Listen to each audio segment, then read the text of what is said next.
Let's see.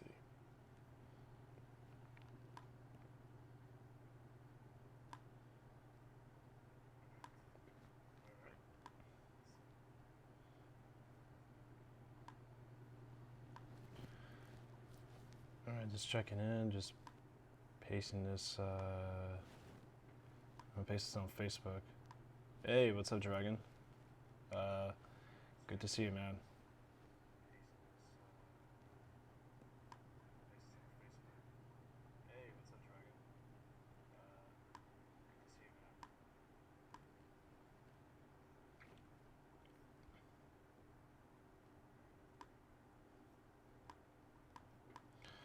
Hey, you tell me, how's my audio checking out? Does it sound okay? Hey, you tell me, how's my audio checking out? Does it sound okay? Oh, so you hear a voice echo? Okay. It's probably one of my windows. Let me fix that up. My Elgato window's muted, so you should hear it. You should hear it fine.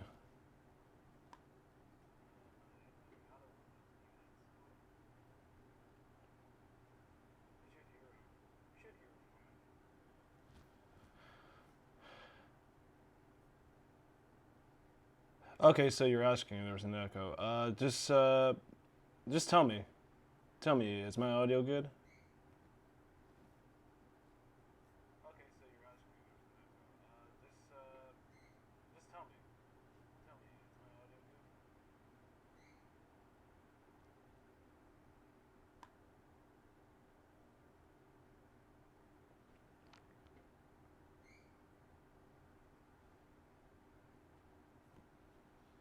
Okay, do you? All right then.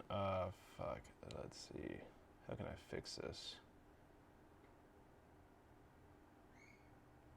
Well, is it a background echo? Because I am speaking, I am speaking directly from my living room.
Shit. Hold on. Let's touch my lava back on. I won't start this until I get everything working properly.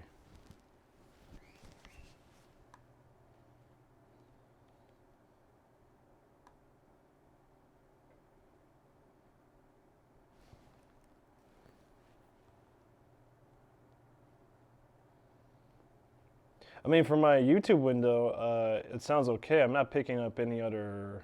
I'm not picking up any other sound. And my mic's working fine.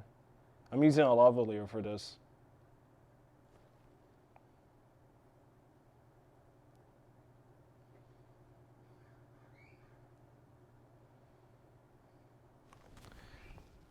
All right then, let's let's jump right into the game. Maybe if I check through the game sound, it should be okay.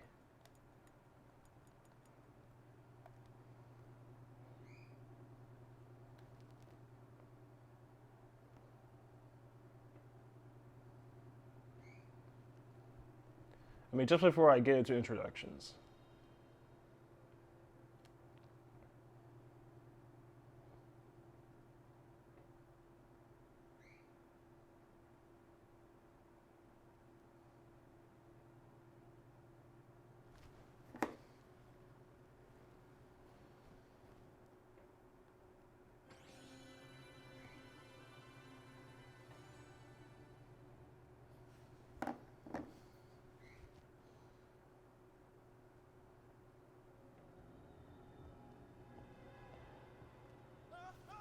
Okay, cool. So you don't hear an echo. That's great. That's great to hear, Dragon. All right then. And you can hear the game. I could hear it through my YouTube window. So that's awesome. All right, perhaps we could get this started. Hello, this is Jason. Oh wait, you know, hold on a sec. I'm gonna mute my YouTube window so I don't get distracted by hearing myself. All right. So you tell me. I'm gonna mute my own window. So tell me if my audio is still good. I'm muting the YouTube. How about now? Does it still sound good, or is it still muted?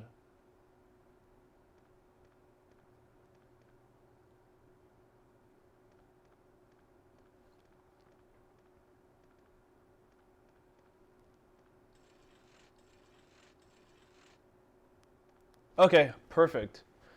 All right, everybody. All right then. So to those who joined in, this is Jason, the MadCast critic, and you're being broadcasted live on MadCast Productions, where I'm gonna do my first Resident Evil director's cut DualShock version walkthrough, and I was supposed to get this. I was supposed to get this done yesterday, but I was held up during service hours with Lyft, so I was on the road beyond my starting time, so I couldn't really get this all set up since I got home very hungry, so I had to eat something, and I just wanted to relax from it. I took some long drives, some long, tedious drives. But here we are. This is the director's cut version of Resident Evil from 1996. And I mean, for those of you who aren't fans, haven't heard about this series by now, I'm shocked. But the original version came out in '96. Proved to be the benchmark for survival horror, and kickstarted off this franchise into a multi-billion-dollar, if anything, multi-billion-dollar brand for Capcom. Spawned 6 official sequels, or maybe 7 if you include Code Veronica, because I consider that one an actual sequel. But yeah, loads of sequels, tons of spin-offs, a lot of material outside of the gaming franchise, and I suppose we could get started. So we're gonna play this on original difficulty.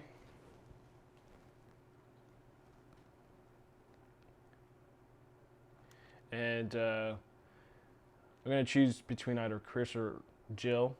I'm gonna go with Jill because she has boobs. No, but she packs more and has a lockpick. God damn it, because she's the master of unlocking. All right, and we're gonna skip the introductory cutscene because it's a speed run, even though the in-game cutscenes are unskippable, which is a really annoying thing about this. But yeah, debuted in '96. Oh yeah, you're gonna get into some cheese factory here. Debuted in '96. Shinji Mikami was helming this project, and it was supposed to be this was supposed to be a reiteration of Home Sweet Home, which was Capcom's earlier attempt at survival horror. Made a critical appraisal too, and they wanted to take Home Sweet Home and put it into the 3D tech that was evolving throughout the '90s, where we had the Dreamcast, the Nintendo 64, and the upcoming PlayStation.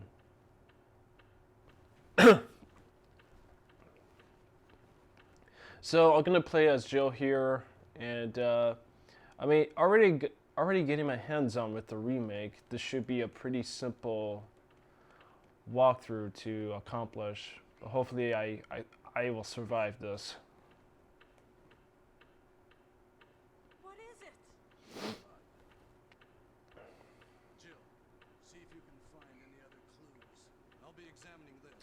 Now, my first exposure to the Resident Evil games happened to be Resident Evil 3, where I used to have like a PlayStation 1 console, but for some reason I I didn't really have much interest in the PlayStation because I was more a Nintendo guy in my childhood, and the fact that my older brother had the shittiest taste of games in his library. We hardly had any games.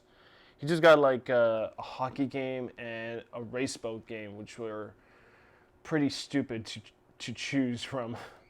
Like out of millions, you could have just got Metal Gear Solid or the first Resident Evil, but and don't worry about me. I'm just testing out this, just making sure I have everything booked down.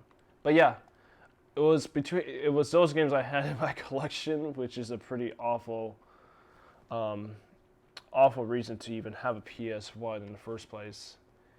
And one of his friends brought Resident Evil 3 Nemesis, and I was curious to see what that game was all about. And I do remember that game actually terrified me when I was a kid from the intro cutscene, where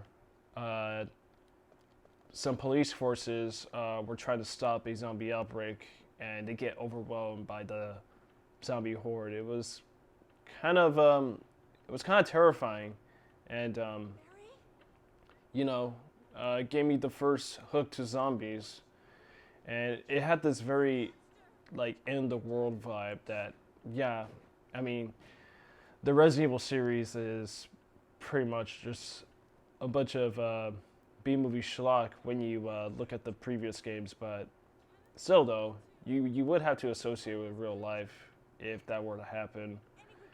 And I played a bit of Nemesis there. I never got as far as running into Nemesis.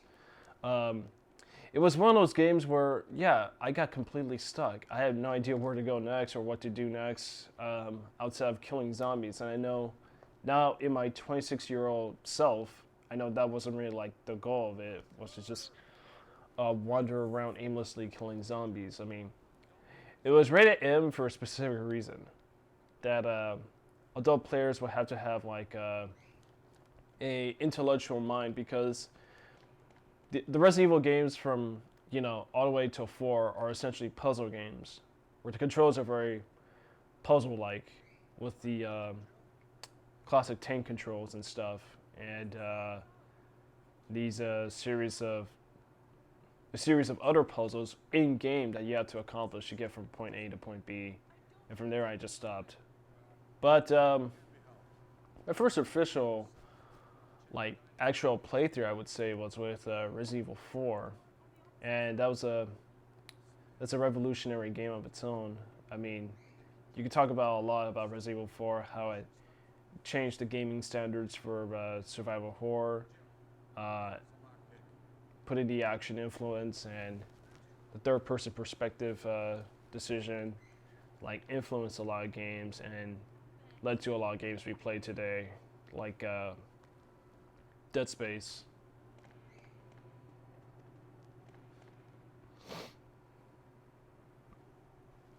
Listen, if something happens, let's meet up in this hall.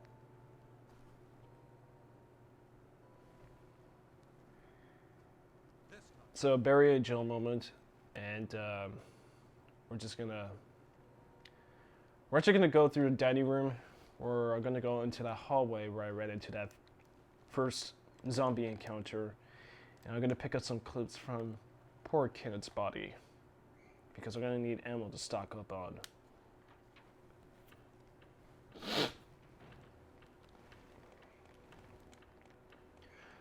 Alright then, let's do this.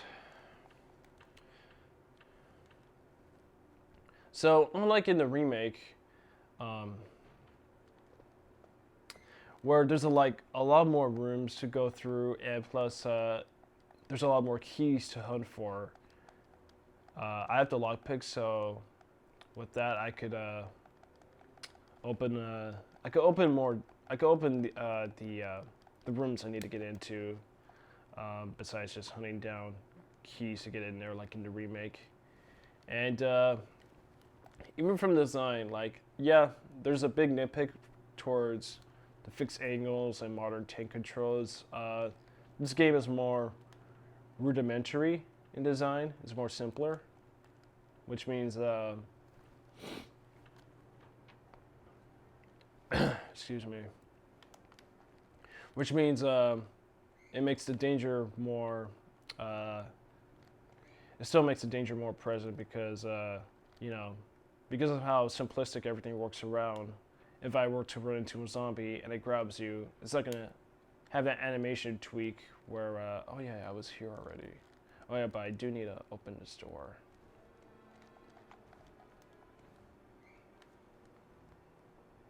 Okay, yeah. So if you're locked on by a zombie and there's this animation tweaks and there's dogs, fucking dogs.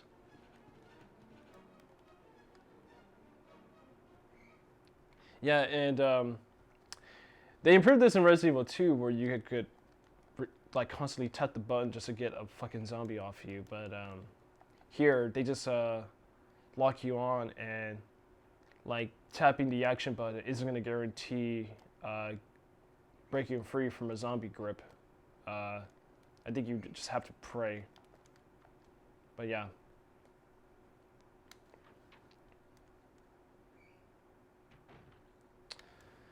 Okay, bathroom, nothing in here, so I'm gonna go into, I don't know, I'm gonna go to that shotgun hall. Because Jill is a woman who doesn't need a man's hand. Oh shit, there's zombies.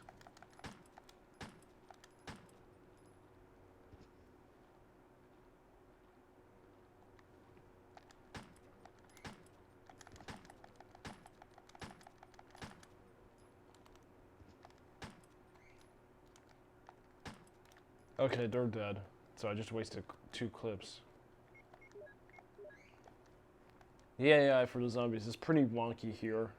Hasn't held up a bit because, yeah, while they just walk straight towards you, there are moments where they're just gonna like walk in a little circle for some reason. And if you're trying to get like a headshot with a shotgun, then it just delays the inevitable when they do that.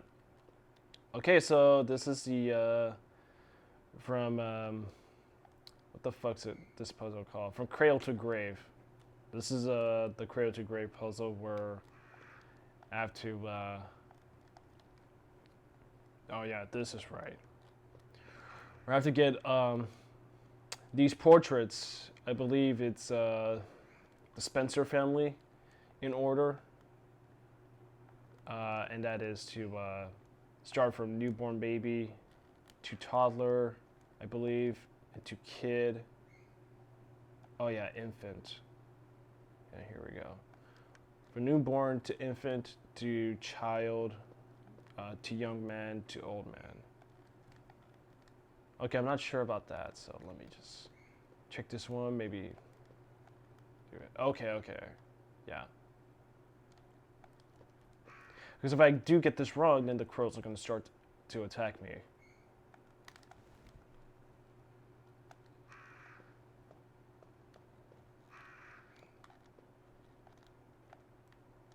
Oh yeah, I was already here.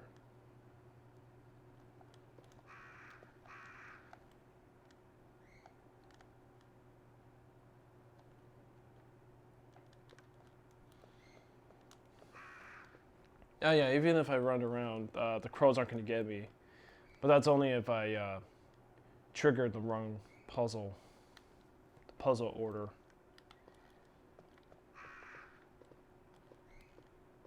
Yeah, this is the theme poster, theme painting. Okay.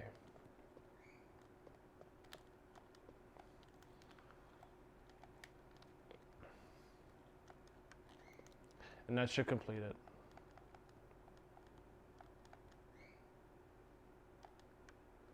There we go. Simple.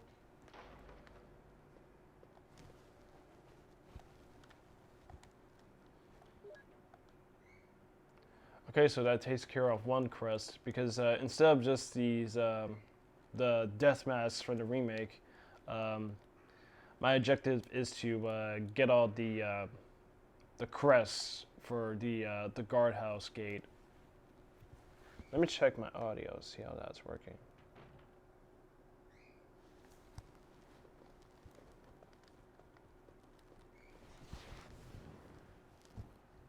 You know what? Hold on a sec. Shoot. I'm gonna pause the game.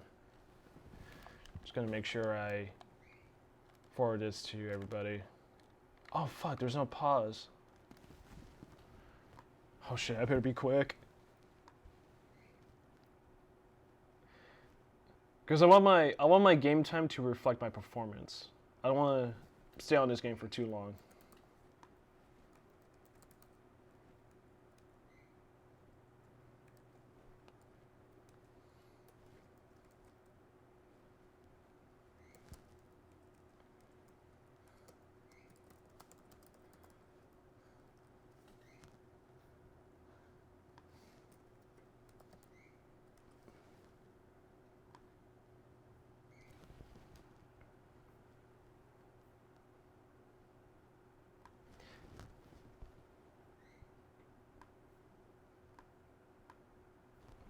Okay, there we go. Let's get back to it. Alright then. This I was spreading my my live gameplay to a profile on Twitter. But let's move on. Okay, so I got one of the crests. Now I got to use the storage room here.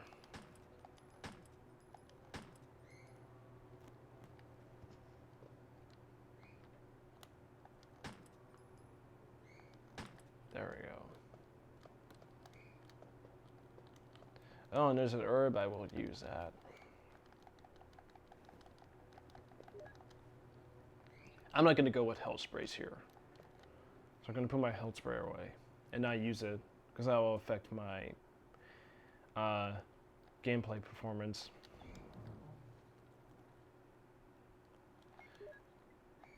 There we go.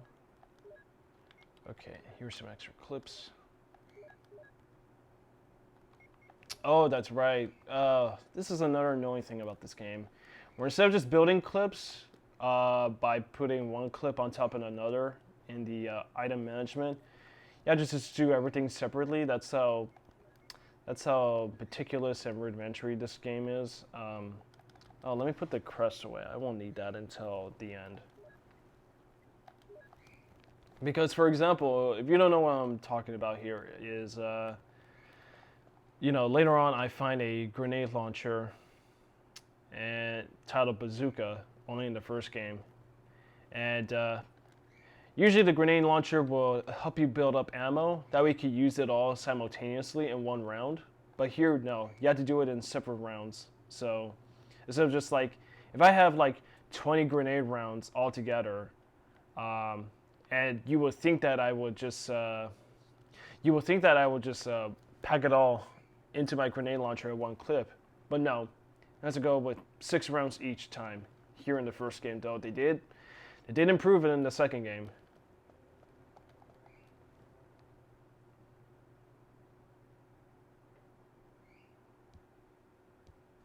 I think by far my favorite of these games will definitely be. Oh shit! Oh fuck! I have to go back up again. Okay, so yeah, I think my favorite of these would have to be Resident Evil 2, the remake.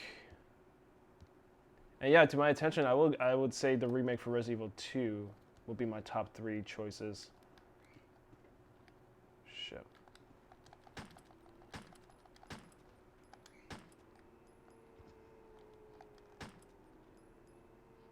You see, when they go down, they won't take hits until they get up again.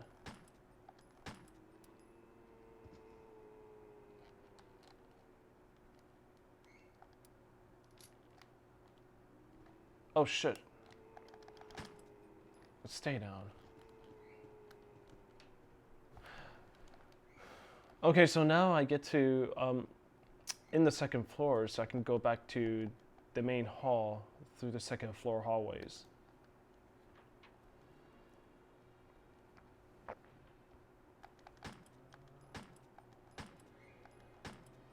See, I shoot a bullet at him while he's falling, and he doesn't take any hits. But if he's on the floor when he gets up, then he does. Shit, he's coming close. There we go.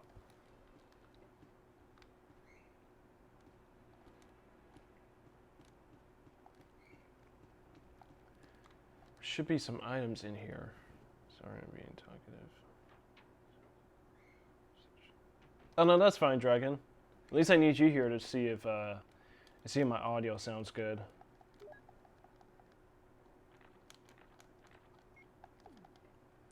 Which, since you haven't sent anything, then that's great, because I know now it's definitely working. I had to check my speed tests, uploading speed to make sure everything would go well. So there were times where it would just cut off, so I had to reset my router before I had to start this. Okay, I might need some keys for that. So now I gotta, oh shit. Now I gotta be legitimate and find some keys. Any thoughts on E3? I haven't looked into it. Halo Infinite looks promising, but I'm not sure what it means for this new trilogy, because Halo 5 is an atrocity. And oh yeah, I saw the Avengers Day panel. My God, that game looks like shit. I didn't notice it before, but you know, I saw like some stills of the game after I saw the trailer. God, they got the character design so badly here. Just give the rights to Insomniac, man. Because after that Spider-Man game, I would have wanted Insomniac to do an official Avengers game, or a Captain America game, or Iron Man game. God damn it! I think an Iron Man game under Insomniac would be fucking awesome. Yeah, by Square Enix. So it just goes to show I don't think I could trust Square Enix to do a Marvel Avengers game. I mean, Kingdom Hearts is in good hands, but god damn it.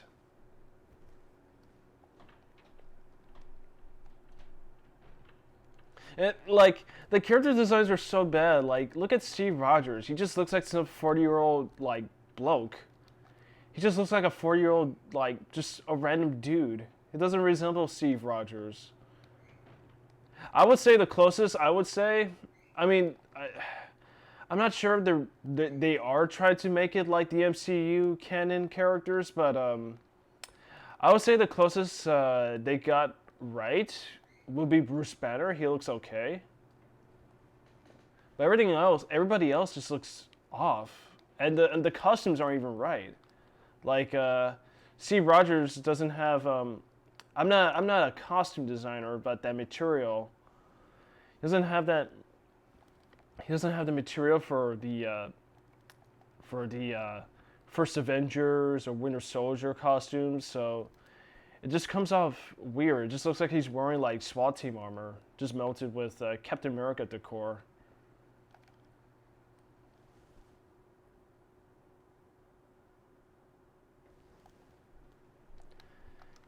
Yeah, that could be Dragon, or with the case of Kingdom Hearts 3, they couldn't like get the rights for certain properties, which is why they took a while.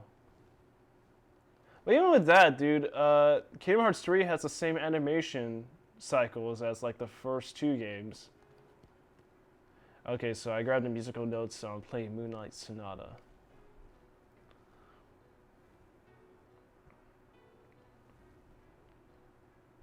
It doesn't stimulate me here because Jill's all blocky and polygonal. But in the the remake, oh yeah, that just turns me on. I think one of my favorite characters in Resident Evil. I do think Jill is an awesome character.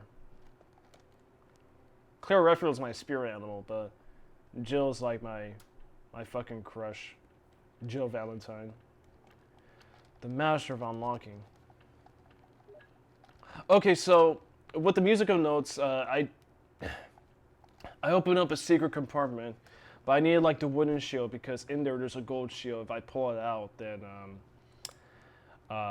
it's gonna trap me in here until I put the gold shield back in. But the wooden decoy shield, I need to trade it in. That way I could get the gold shield, put it on the fireplace mount, and it's gonna open the clock for me. There's a clock in the dining room that has like a key set up. The costumes look like something you expected from Hollywood before. Yeah, that's exactly it. Like, it's like they're trying to ape it towards the MCU, but they done it in a very terrible way, where they look nothing like they look nothing like the film counterparts. And like I said, the closest they got almost right, I would say, is Bruce Banner.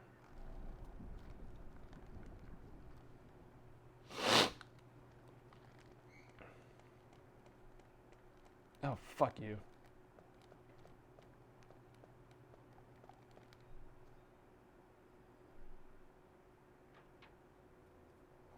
Yeah, outside from Halo Infinite and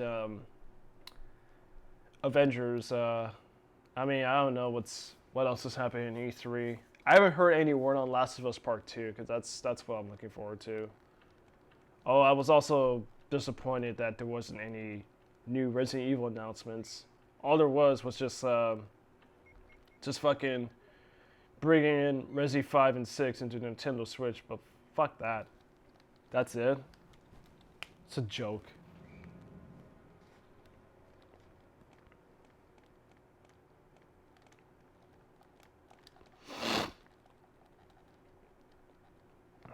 And there he goes, dimension key. So I think this is I think this must be the armor key. Let me check. No, the shield key. Yeah, I'm not sure about Breath of the Wild, man. That's good you're excited, dude. You probably have more patience. I mean, not patience. You probably have more passion for games than I used to have. Because I used to be a big game buff. I used to watch E3 just for the fun of it, but now it's just kind of like, it's kind of left me by. So I'm not sure what my thoughts are on Breath of the Wild 2.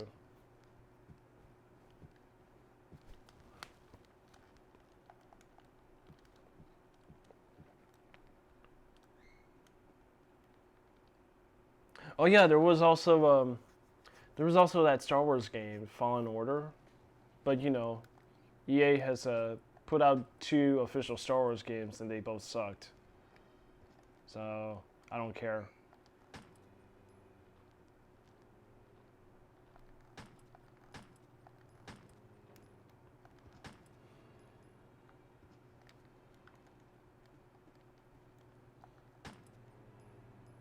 There we go.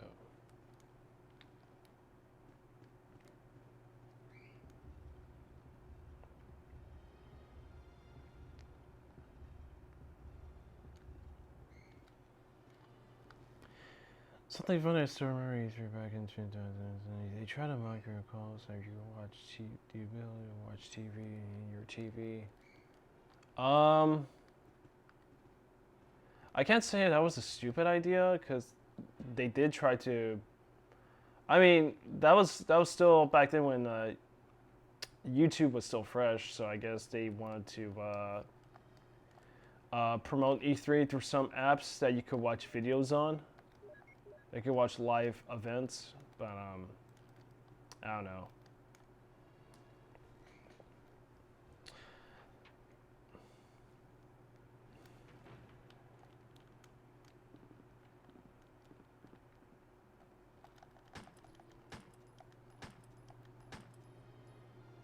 Yeah, so here in this game, like, there's a big difference. There used to be there used to be like there's 2 door entries in the remake from the second floor of the dining room. So the first door took me here into the section while the remake had a second door where where it took you into this weird hall where you encounter the first Crimson Head, and it takes you into that puzzle where you have to get a fake key to get the real key in this very dangerous puzzle that they have to have a fake key for in order to get it. But yeah, here it doesn't. So big changes made to the remake. All the more reason why they made it a more complete game with more shit added to it for the benefit of the experience. I love the remake.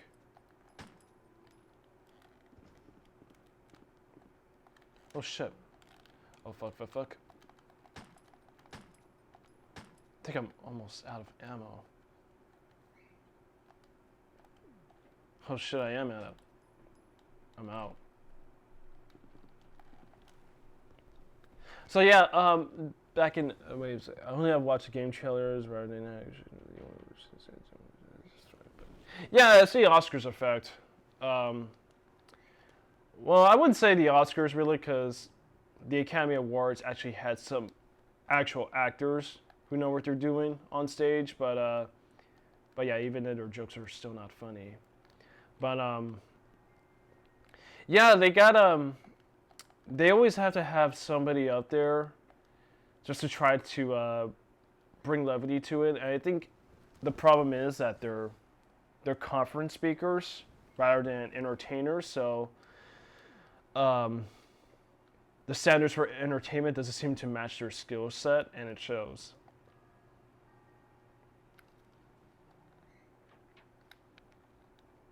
I mean, Keanu Reeves presented, so that's pretty cool.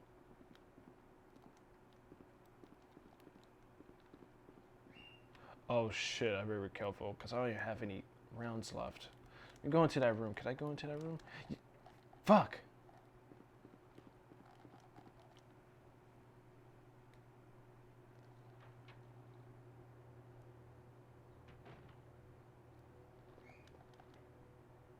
Oh shit. Oh fuck, I think I tricked myself into a corner here. Oh fuck. Oh yeah, look, like that. It will just go, it will walk straight towards me. Hey, it actually worked to my benefit.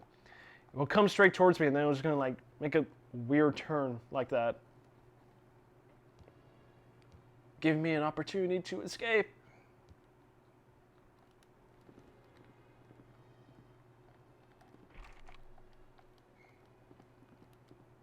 Yeah, I don't know what the deal is on that Halo movie, man.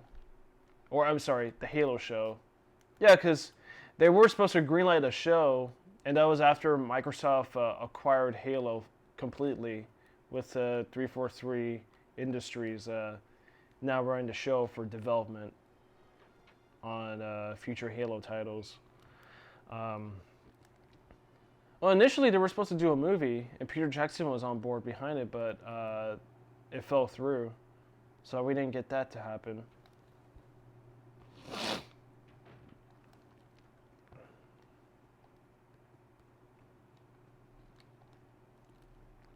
Okay, well, at least I cleared entry to the serum room.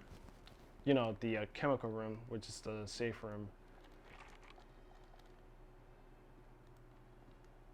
Oh fuck! What the fuck's the shield key good for? God, man.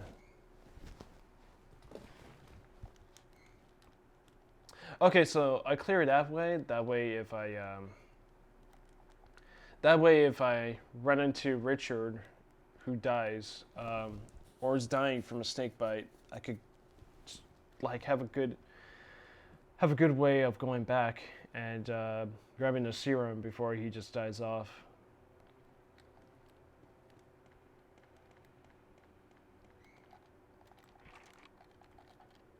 Fuck. Yeah, Neil Blomkamp was supposed to direct. I would love to see that. I love District 9, but Higher Elysium sucks. Chappie sucks, but people have a soft spot for Chappie. I miss that guy. What happened to Neil Blomkamp? Seriously.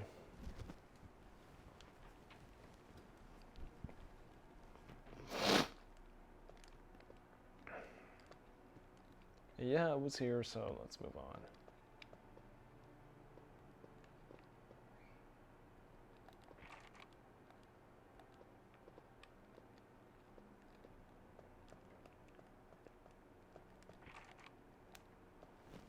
Oh, fuck. Oh, well, shit. I need to grab that. I need to grab that jewel that I dropped down.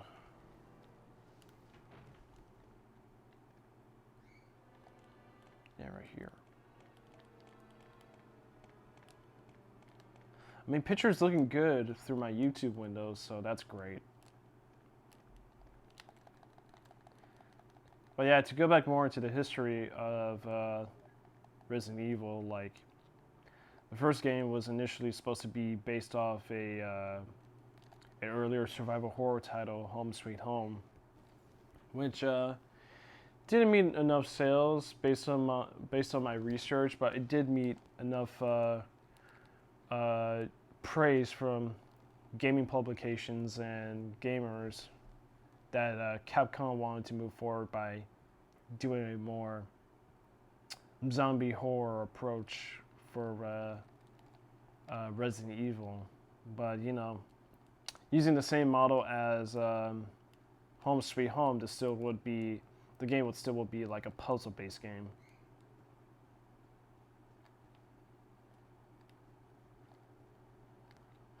Shit, I don't have ammo.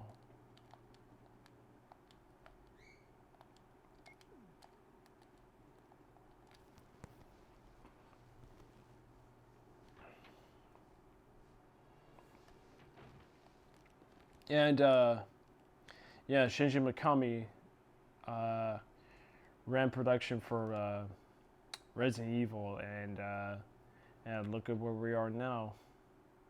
I mean, here it's just a simple setup, simple B-movie setup of some elite officers who investigate some crime scenes, and it just goes wrong. So it's mainly just about survival. And yeah, what we do learn about this this series is just how pretty elaborate this whole situation is set up. Like, who had the time to plan all this for the Stars members, to plan all these weird puzzles? And yeah, what we do learn from Resident Evil 0, which provides some backstory to Wesker, is it was ideal for them to go through it because the purpose behind Stars being in the mansion is the Stars members would be tested like lab rats. Oh shit. Yeah, they'd be tested like lab rats for survival. Gonna have to go. Not much jobs to apply for. Hey, that's fine, Dragon, but at least I know it's working. Thanks for tuning in, man. Yeah, but story didn't really get much attention mainly because of the bad voice acting, horrible voice acting from the time, and that's when Resident Evil 2. Hey, you too, man. That's when Resident Evil 2 came in, and that was 2 years after the fact, and.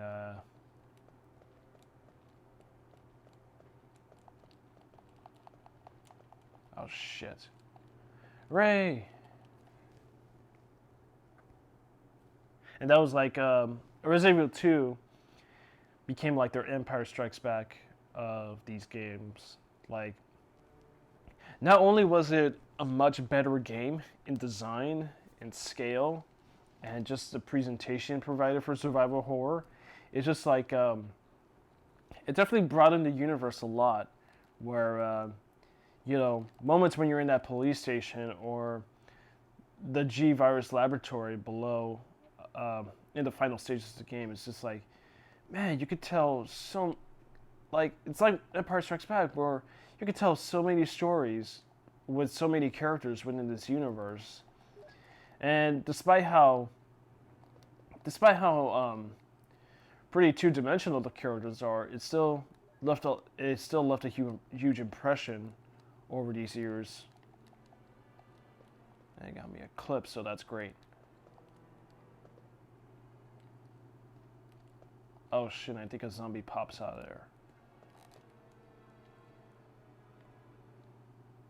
there. Fuck you. I'm gonna have to kill him because I'm gonna need the shotgun shells.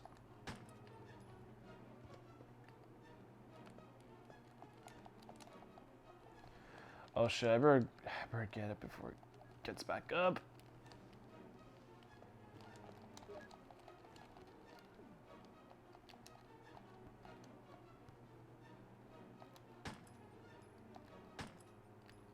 Yeah, he can't get me.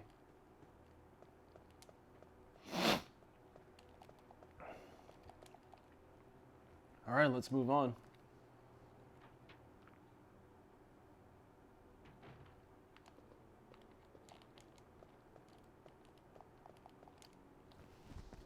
Okay, so I got one of the jewels. I will have to place them within the tiger's head to fetch an item.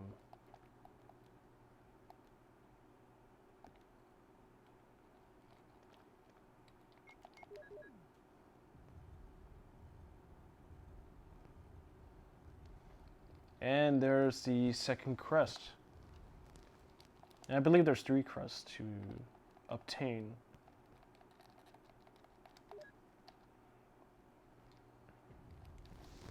Now let me check what my monitoring speed is at.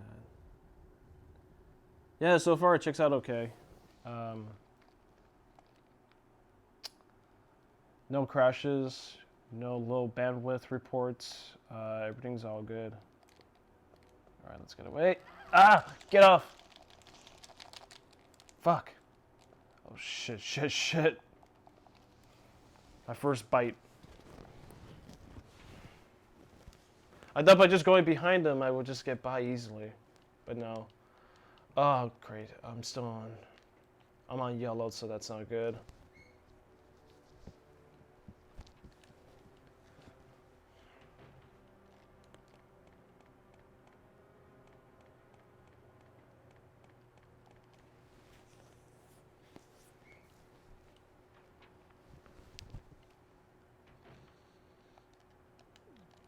I might have to be careful because there are some dogs in some rooms besides that other hallway where they broke through the windows. Because I think I will have to get like the pesticide, the plant poison, to grab one of the other keys. Oh shit! Wait, I almost forgot.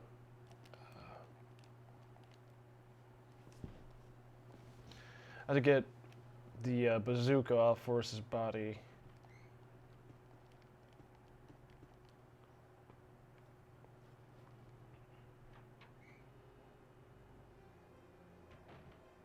Oh yes, this is my favorite Barry moment.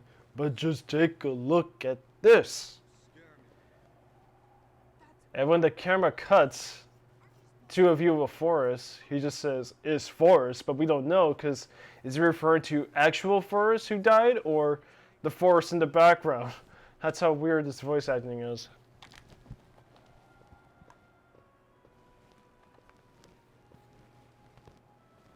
It's Forrest. Oh my God.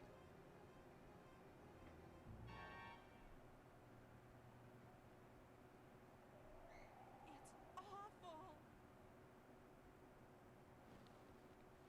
I'm going to find out what caused Forrest's death. But I can't skip these cutscenes. Crow or something. Which is a fucking knock. Can you look around the first? Resident Evil 2 I can. Okay. Hey, Jill. This must have been Forrest's. You don't have a weapon. Take this with you. I mean, outside of Marvin's scene, which I can't skip, because that's supposed to provide essential information for the plot. I can't. I mean, I can skip cutscenes in Resident Evil 2 and onwards. Okay, so I grab bazooka, so that's great. But I don't want to use that solely on zombies. I gotta use that for the much larger, tougher enemies.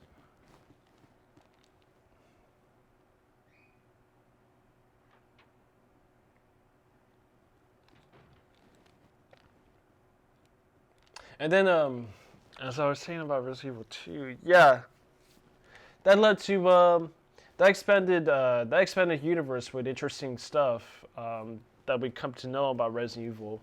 And then Resident Evil 3 gave us uh, more story to be told with Jill Valentine, who uh, became like my favorite character throughout this entire series, and it gave us the Nemesis.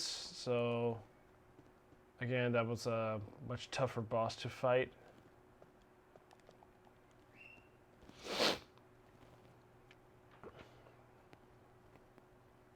But you know what the thing I liked about these Resident Evil games that they always withdrawn on is because of how badly acted the voice acting was for the Stars characters. Like, I love how in this whole search in Resident Evil 2, where you play as Claire and you're trying to find her brother Chris, who disappeared from his bad voice acting talent, disappears. So it leaves dissatisfaction and curiosity. Like, Claire wants to know what happened to Chris and the other stars, and so does everybody else. And then we learn more about stars with Jill's arc in the third game. So that's a piece of satisfaction we got from Resident Evil 3. Now I just gotta pack some shit away because I think I'm at a full capacity.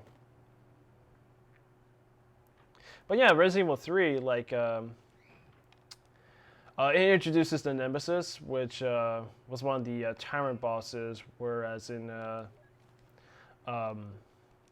second game, you're introduced to Mr. X. Let me unload this clip.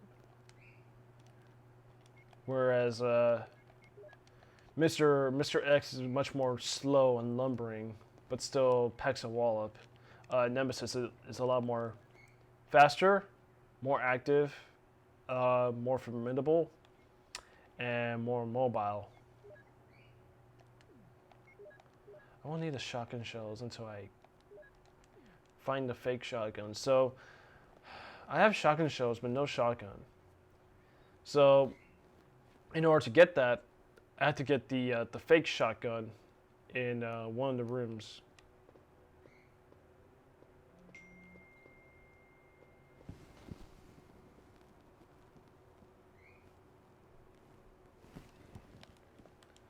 All right, let's move.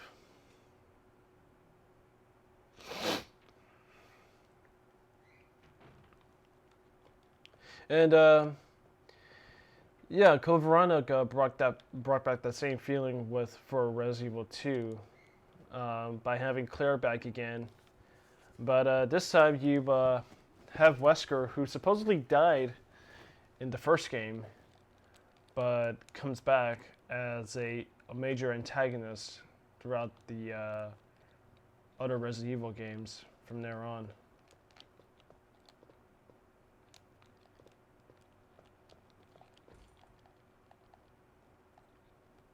Oh, fuck.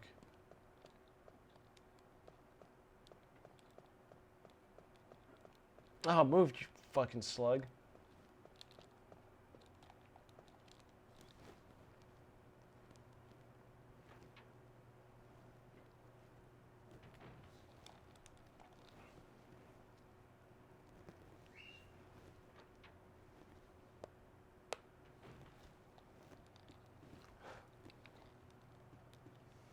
Yeah, there's this shotgun, which I'm not gonna take. Fuck. Oh, okay, I'm gonna have to see what the fuck's this key good for. I apologize, folks. I'm usually smarter than this. So I got the shield key. What the fuck's the shield key good for then?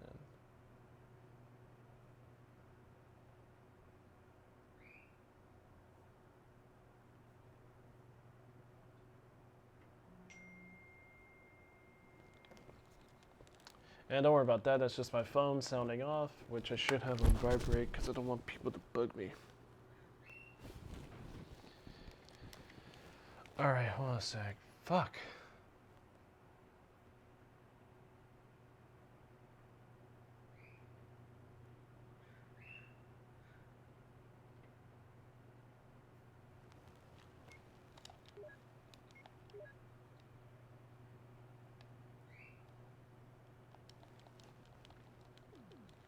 So that the key is supposed to be my entry for when I fight that giant snake, yawn. So I won't need that now until later. I gotta put it back.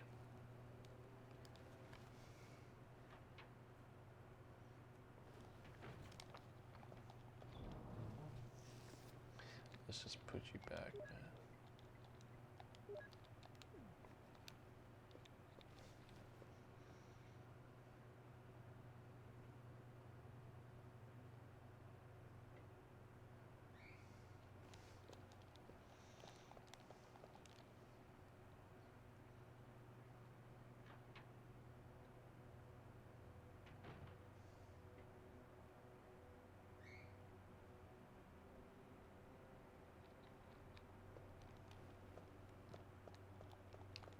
Oh wait, I completely forgot. I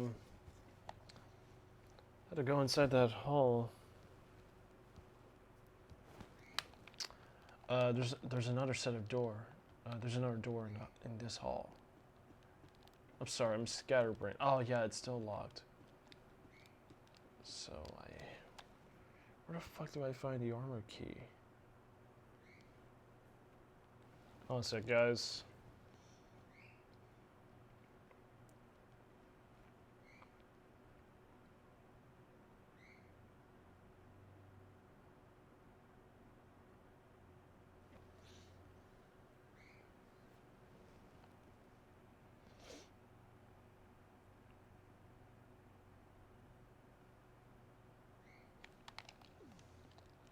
Oh shit, I forgot. Oh my god, I'm so stupid. Oh fuck, man. Oh shit, this has been wasting minutes. Um so this is awkward. I never set the gold um that gold shield onto the fireplace.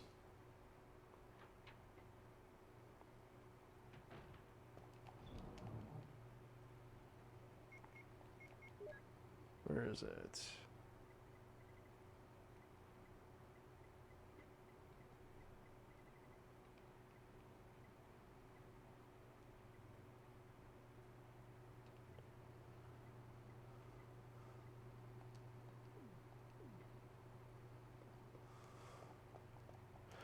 Oh no, so I never. Fuck! Okay, I never took it out. God damn it. Okay, I'm gonna have to go over there. It'll be quick.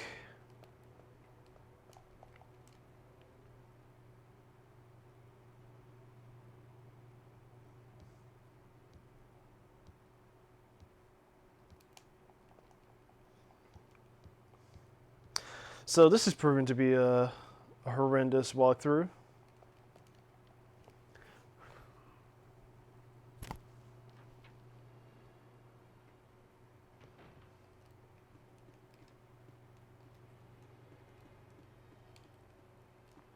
So I have to go back to the fireplace in the dining hall and grab the shield. It's the fake shield. So I gotta grab the fake shield and take the gold shield off that little secret compartment within the piano room. And yeah, replace it, because if I just go in without a fake shield, grab the golden shield, it's gonna trap me in there. So I have to replace it to the fake shield. That way I can take the gold shield into the dining hall and put it above the fireplace mount.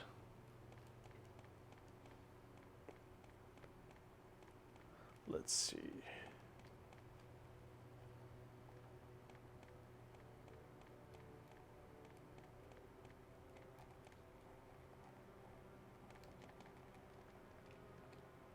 Oh no no, okay. I already got that taken care of. Oh shit, dude, I am so lost.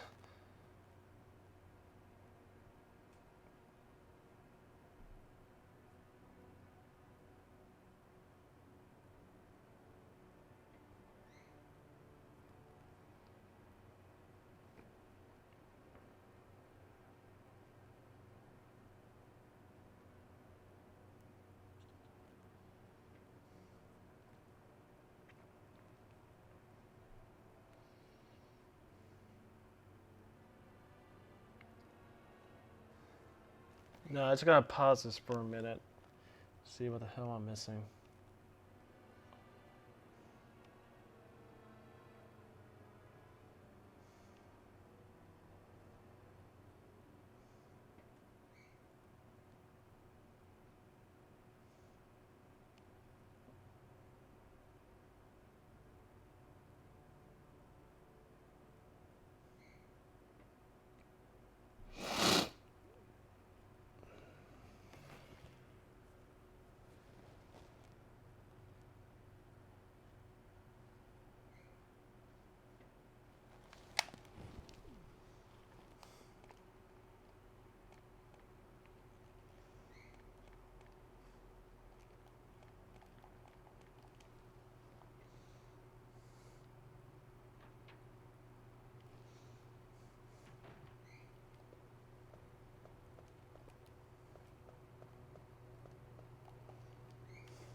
Whew, that was too close.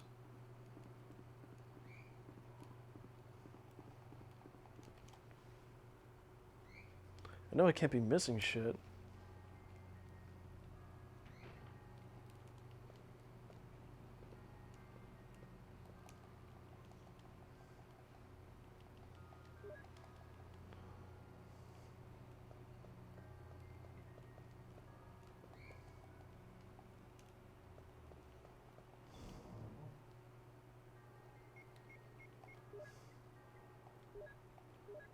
The music's pretty terrible here too.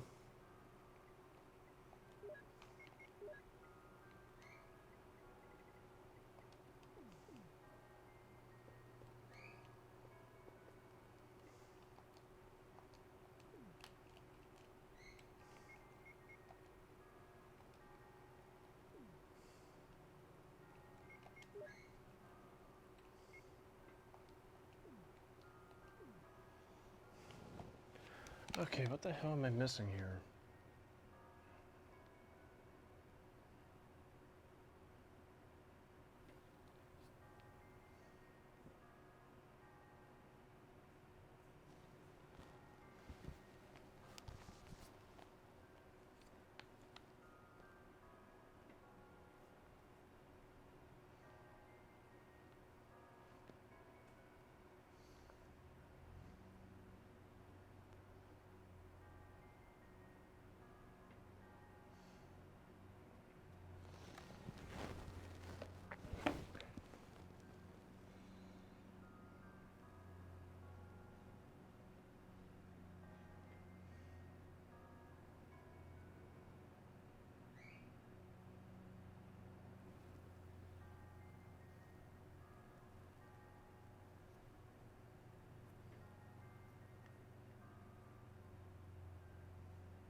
Okay, so I have to grab the chemical to kill those plants, but shit.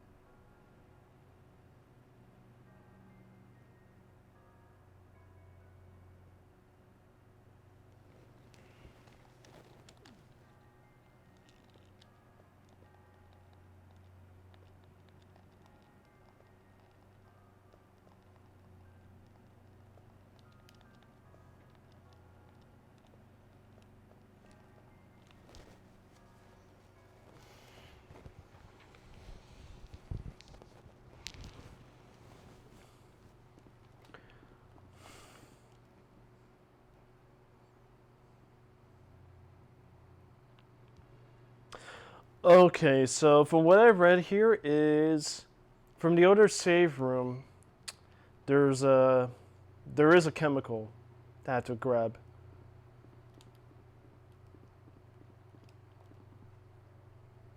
That way I can use that chemical onto those plants that are in that little garden section beyond beyond the door from where from that save room I just left. That way I could just use the chemical against the plants and grab the armor key, and that's when I rock and roll. Makes sense. But yeah, this is unapologetically becoming a very bad walkthrough. I'm gonna be delayed for half an hour or more for my expected playtime.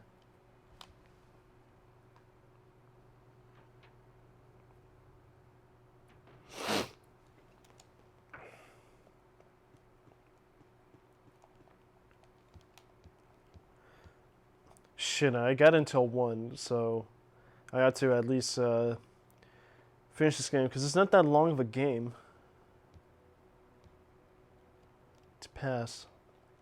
Alright, here we go.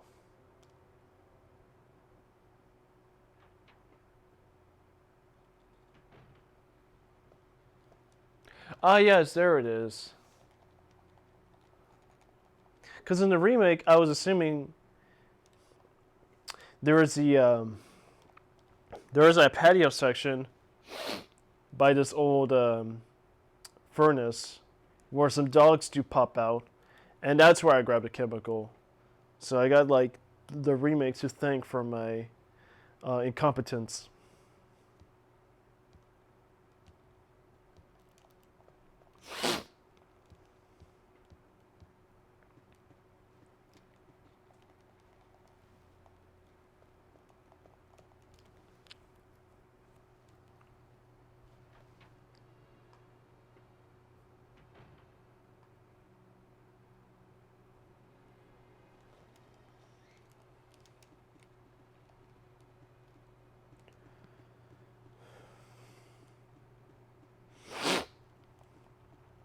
I apologize for the sniffles. I'm kind of getting a little wheezy here.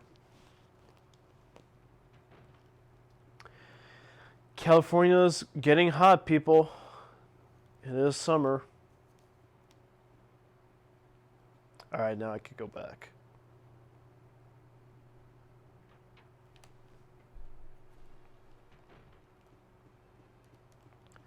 Well, I took some damage, I think, from where I'll kill off those plants. I'll probably find a red herb.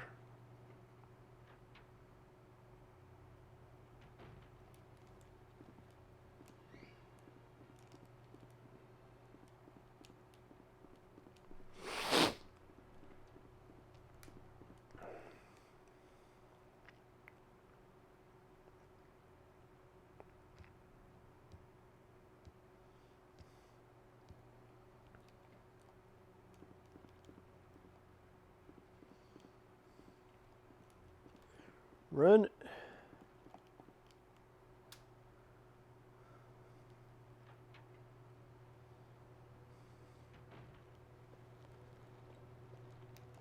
Fuck. Oh shit, that was too close.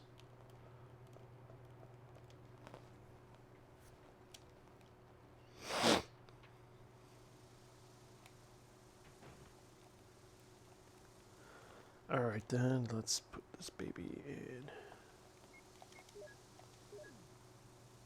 There we go. Yeah, give me that pixelated red. Let it die, let it die. Holy shit, there's a lot more herbs than I expected.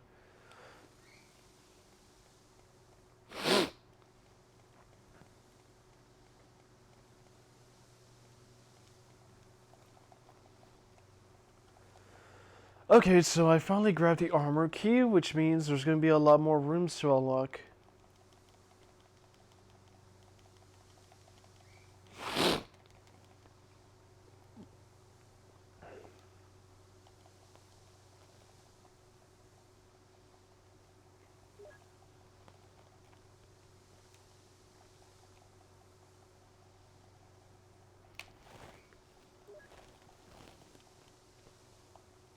So, What else should I talk about here?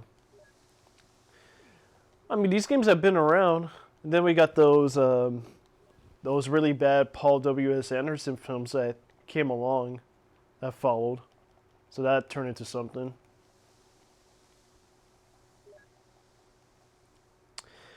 Now, to go back to those movies, I am not.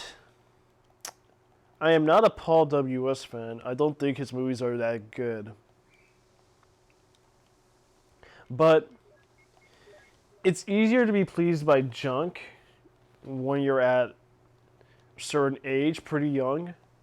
Like, the first Resident Evil movie came out when I was like 10. And I was able to watch that. I was actually allowed to watch some R-rated horror movie shit when I was pretty young. My parents didn't care because they know I was a good kid back then.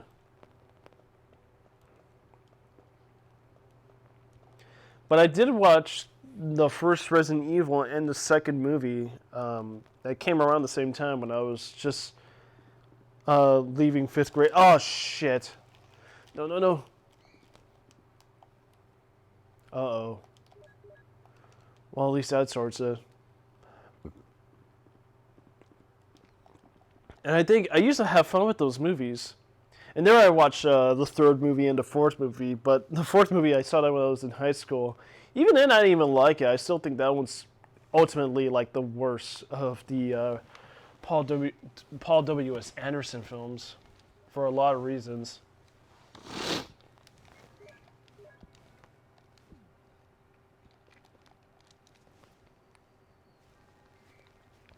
And yeah, at that age, I used to enjoy them. I don't think those movies will hold up well for me because I think they're bad adaptations to the Resident Evil games, and I think they're terrible movies. Like they do not make a lot of sense. There's bad continuity, uninspired action.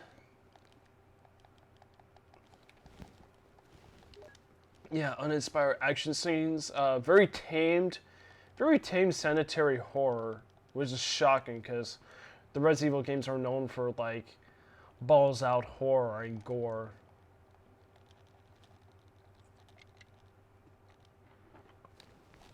Oh, more shotgun shells, so that's awesome.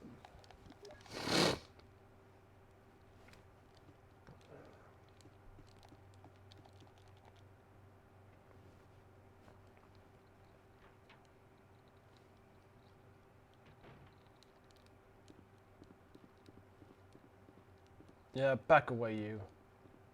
Okay, so I got too many items, so I think it's time to just store some of them.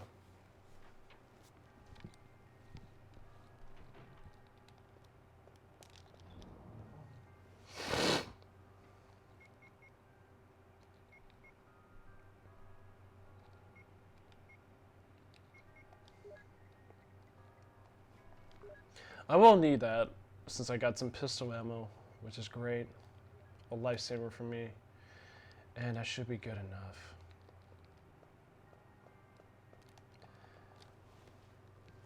I have nothing against Mia Jovovich because I think she is a really beautiful woman, but she's not a good actress. Undeniably attractive, yes, but talented? No, I don't think so. Though, yesterday I did watch the final chapter. No, I'm sorry. I watched 5 minutes of Retribution. I just couldn't. It started out so stupid. And I was curious enough to see the final chapter because I heard through... I'm a follower of Oliver Harper's channel with Richard Jackson and Duncan Casey who do commentary tracks. And Harper and Jackson's commentary on Resident Evil: The Final Chapter is still one of the funniest tracks I've heard in my life. But having seen the actual movie, the first half I wouldn't say it's okay. It is a worse movie in storytelling, but in terms of action, it's not entirely that bad. I know that's a huge low already for me, but the thing I hated about 4 and 5 that was lacking from 3 is just how Paul W.S. Anderson's push for computer technology and I'm sorry, not computer technology.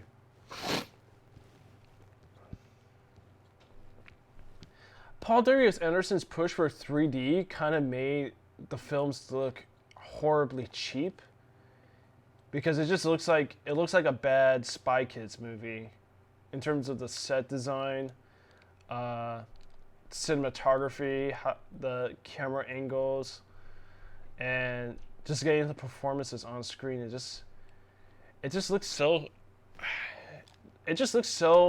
bland and clinical. But the thing I liked about Final Chapter is that it was bringing back that grit, that lived-in quality that was very prominent in Resident Evil 3 Extinction that I do remember enjoying a lot out of. And yeah, but I could say the editing is fucking bad. When there are some moments where the editing's fine and you can focus on the action a bit, it's okay. It's all right, but when it comes to just how Anderson uses the editing in most of the film, it really comes off awful. Like, there's so many choppy cuts, so many quick cuts between the action. I know in horror you're supposed to hide a lot from what you're given with the budget, but here it's just obnoxious. And because of that, I just I find myself not seeing, like, I'm not following the action well. The action was almost comprehensible, but what really brought the film down was its fucking story and how it wanted to put some twists into the Alice character and shit, and linking back to the first game, and it was just so needless and just pointless to do. Oh shit, dogs! Ah, fuck, that was too close.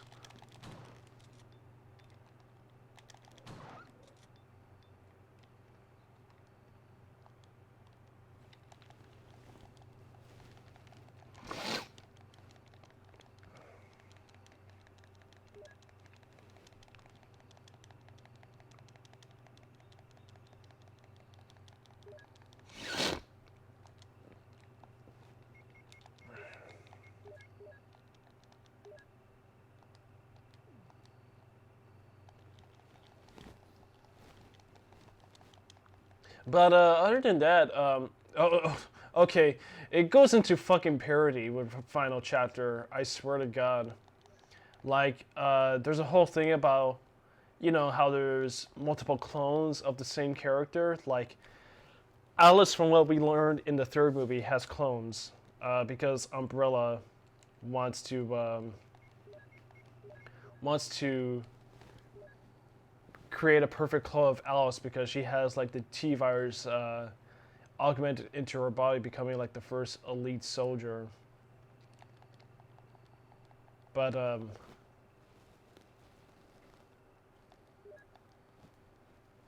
there's just this needless backstory that comes along in the Final Chapter where spoilers. Fuck.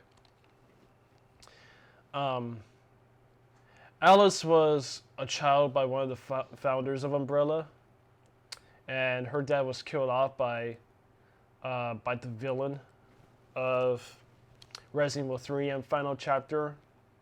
And it turns out that kid has lived her whole life and is this, like, frail old woman in the present timeline in Final Chapter. That the Alice that we know from Resident Evil 1 and onwards happens to be a clone, which is fucking stupid. So because of her amnesiac state, that we learned that she doesn't really have much memories of living a normal life, childhood, a married life and shit. Um, the Alice that we follow throughout most of these movies is basically a clone. So that I didn't I didn't understand that.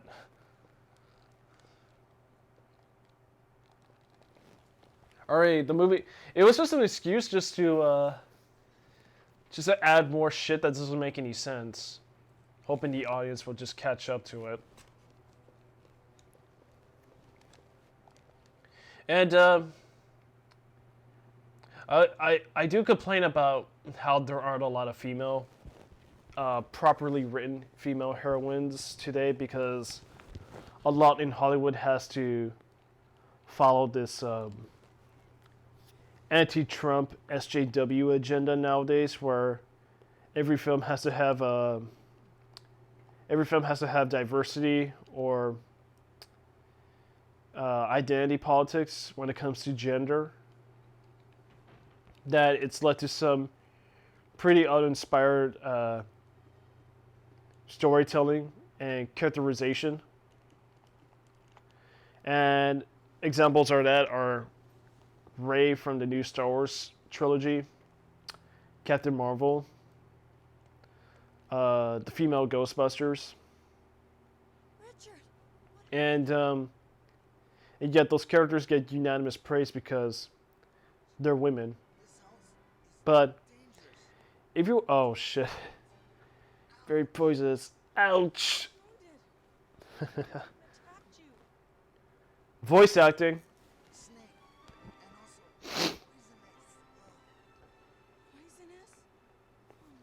So now I have to get the serum for Richard. Okay, so because they're women, they get this overwhelming blind praise, as if they're characters that are three-dimensional and shit, but they're not. They're pretty blindly written characters, and the Alice character in Resident Evil games is essentially like every recent female heroine we've seen. Because if those characters were to come out now, or I mean, if those characters were to be introduced back then when the Resident Evil movies were blowing up, they would have met the same kind of praise. Because I remember back then when we had shit like the Resident Evil movies, Catwoman, Elektra. They're horribly written movies, and the performances for those characters are pretty bad because how the screenplay is written. And that's the same shit, where these movies aren't horrible like those, but they just follow a lot of like basic screenwriting beats, and the people who make those movies fall to contrivance to establish the plot points from getting from point A to point B. And that's what's really frustrating, is that they're not organically written characters. They're just devices so we could get like a plot contrivance.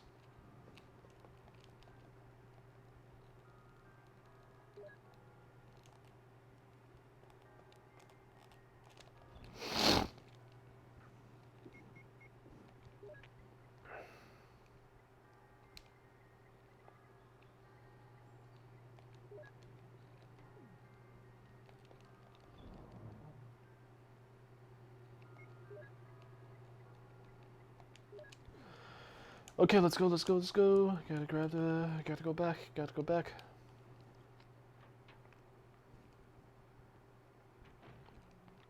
Now, while I do find Alice to be just a Mary Sue type, there were some things in Final Chapter where she kind of stood out a bit.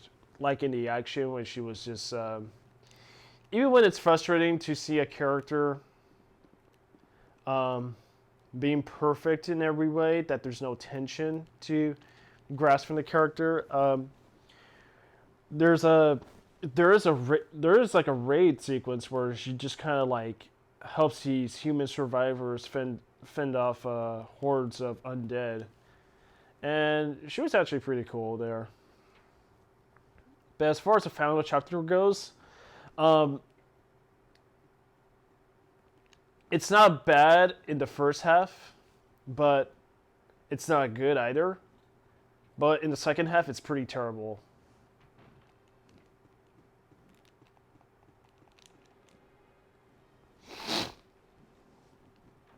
Oh, speaking of other female characters, I thought Ruby Rose was okay. Here's the serum. Richard. Like, I was just watching that. I saw that Batwoman trailer and how terrible it was, but then it took me a while to realize there's Ruby Rose. I'm like, oh, fuck, I feel bad now, because I actually think she's pretty cool. No. But I don't blame her personally now for Batwoman. It's just like, it's a CW, and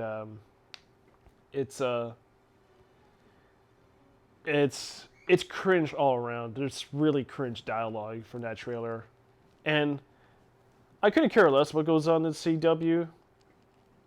But I'm just like, I'm not sold into it either.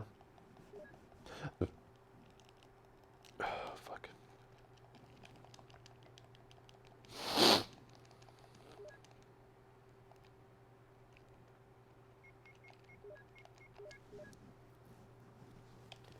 But yeah, final chapter. Half a not so good movie, but the rest just shit.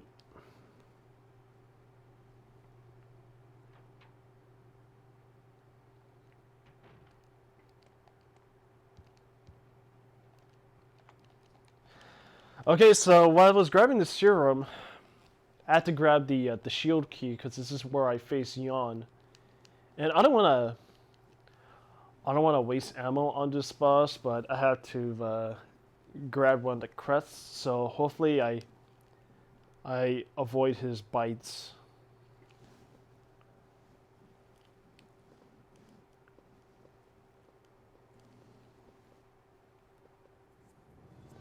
Oh fuck it, here he is.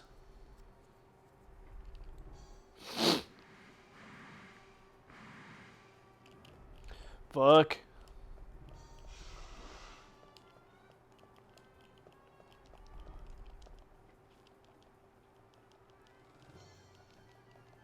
There we go.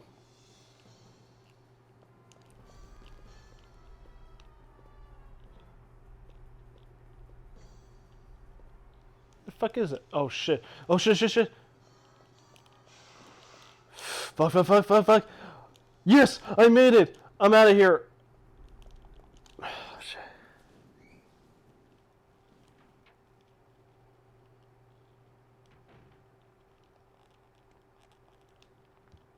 Let me blow off that zombie's head. Boosh. Oh shit, I finally made it without getting poisoned. That's awesome. I'm so proud of myself.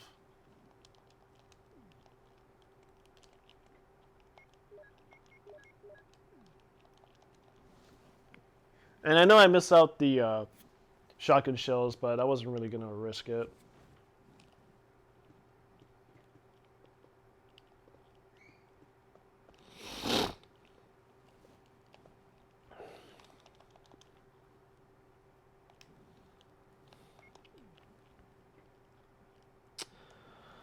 Okay, let's push this baby over. There's probably a zombie in there, I know it.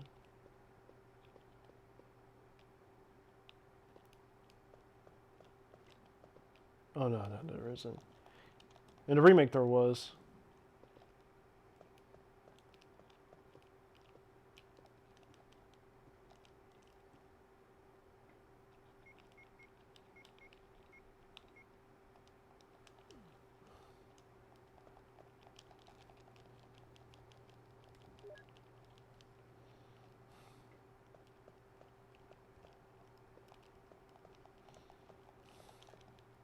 But yeah, score 1 for avoiding Yawn and his deadly poisonous bite. So that's great. And no damage too, so that's great. That's also cool.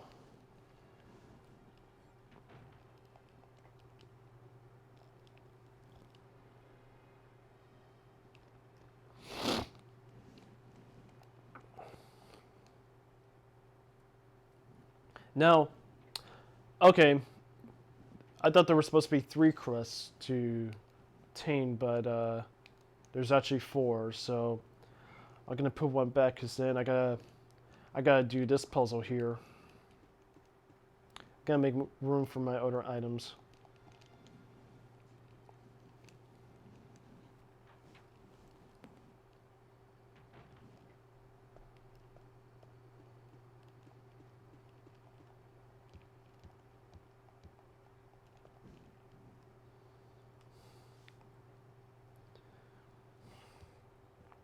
But yeah, I think I was inspired to do these commentary gameplay walkthroughs from Oliver Harper's channel, where him and Richard Jackson, which they're no longer buddy buddy now, they used to do these very fun commentaries while they play the Resident Evil games. And I don't know the whole story what went on between them and Duncan Casey. Hopefully, I am hoping things will probably work out for them. I mean, like, hopefully they'll make up. That way, they could do some more shit together. Cause what sucks is that because they're doing their own separate thing, like the chemistry and the interactions and pretty much the fun they share isn't actually all there anymore, which kind of leads to some a mixture of okay, like content that I can listen to just boring. I don't mean that boring like those people are boring. It's just like there's not a whole lot of new material when they discuss certain movies. Like I was watching oh yeah, in case you're not aware of the name,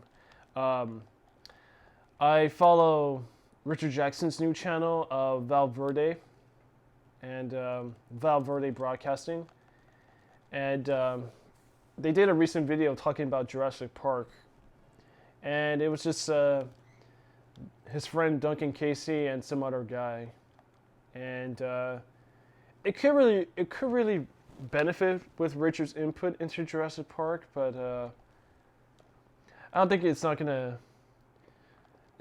have much information that I don't know about, because it's pretty much the same conversation that you already would expect from Jurassic Park. It's just a game changer blockbuster with special effects that revolutionize Hollywood, and there's a story in there about man losing to nature in the midst of technology, and themes of fatherhood and shit. And yeah, we all know it because we all seen Jurassic Park. And it kind of led to a boring talk where I also follow Please Rewind, Pat's channel. I recommend subscribing to that. And he was planning a podcast with one of his closest buddies to talk about Jurassic Park and what it means reflectively behind the filmmaker. Because in case you guys aren't aware about Steven Spielberg, and I didn't know this until last year, there was the Twilight Zone movie that came out in theaters around the mid '80s, and it was held by director John Landis, who did the Thriller music video, American Werewolf in London, and what was it, the Blues Brothers? Yeah, I think it was the Blues Brothers, and National Lampoon. Yeah, I'm sorry, my memory's kind of blank on his movies, but anyways.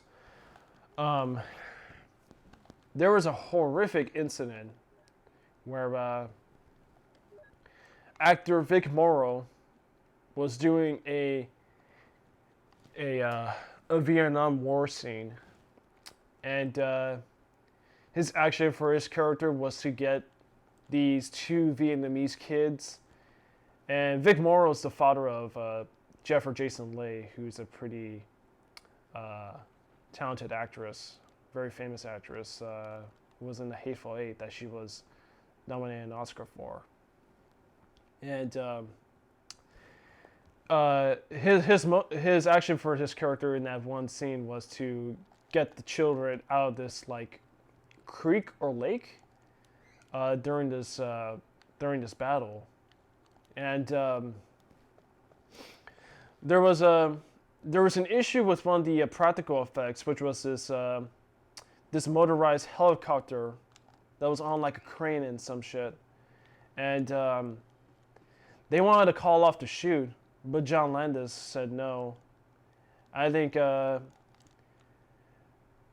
Steven Spielberg put a lot of trust in John Landis that John Landis was calling the shots.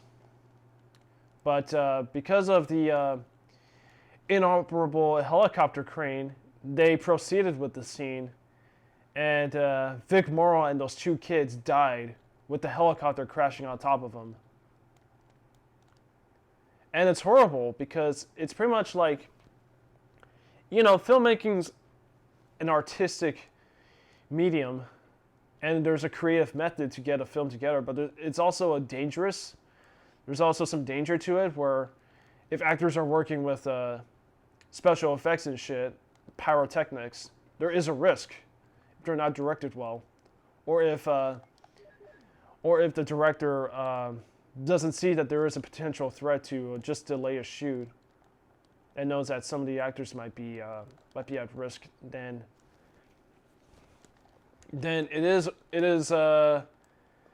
it should be professional to call it off. But because of what John Landis is going through, he proceeded in filming it, and Vic Morrow and those two kids died.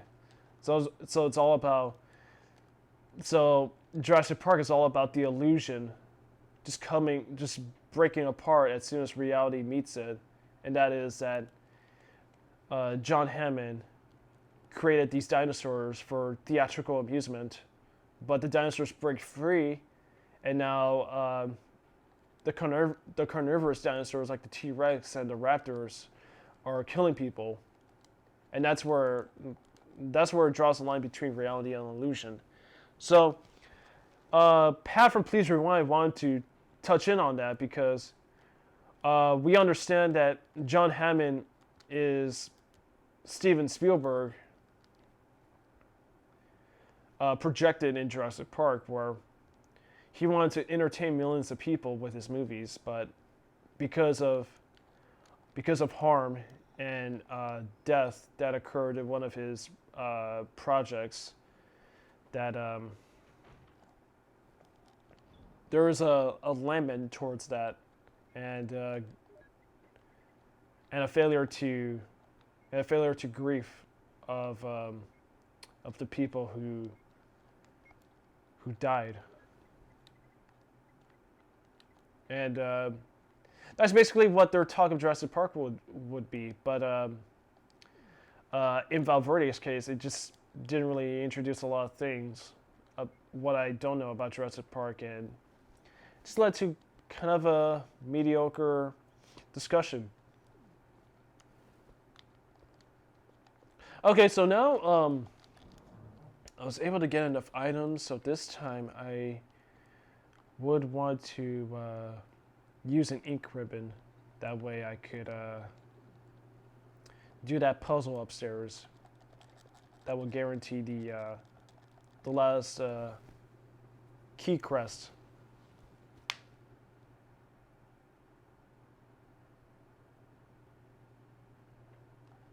And let's just do that over Chris.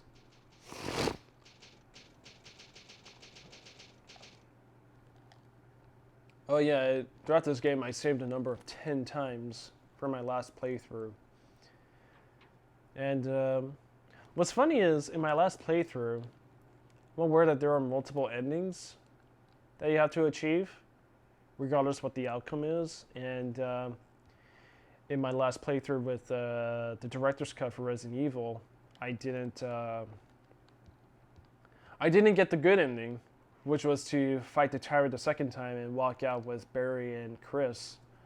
So it led to just, I only killed the tyrant the first time, but it's still loose in the woods, and Chris and Joe escape, but with the lab intact. So I didn't get the ending where I blow up the lab. I was like, did I do something wrong here? Did I? Maybe I over-relied on Barry for too many occasions? Oh, this one. Oh, why did I even bother saving? This is pretty simple. Just gotta make sure the statues go over the ventilations. And that way I could, that way I could grab the key crest. There we go.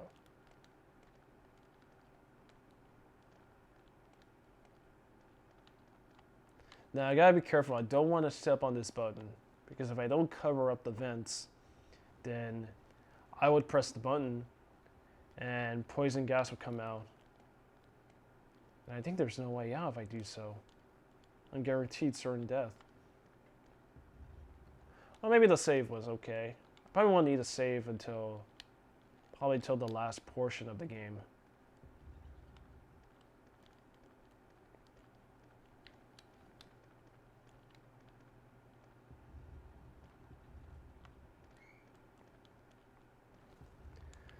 But as far as what I've been up to lately, I haven't really watched much movies. I wanted to see Godzilla, but I just kind of like got busy with so much shit. There we go. Okay, I didn't have to step on it. It requires the option to press it. Okay, so there we go. Now I grab the last crest, and that's my ticket out of here. Despite a half-an-hour delay of my incompetence, I actually made it through easy peasy.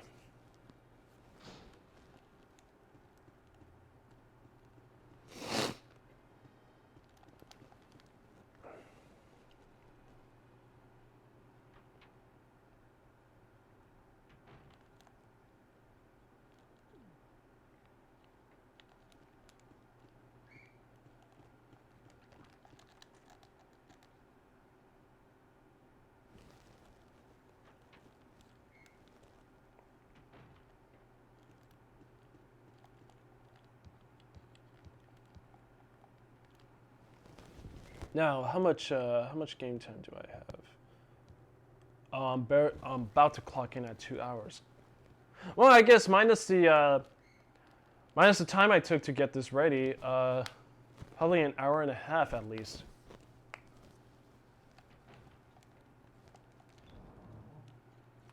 Okay, now I gotta get all the crusts.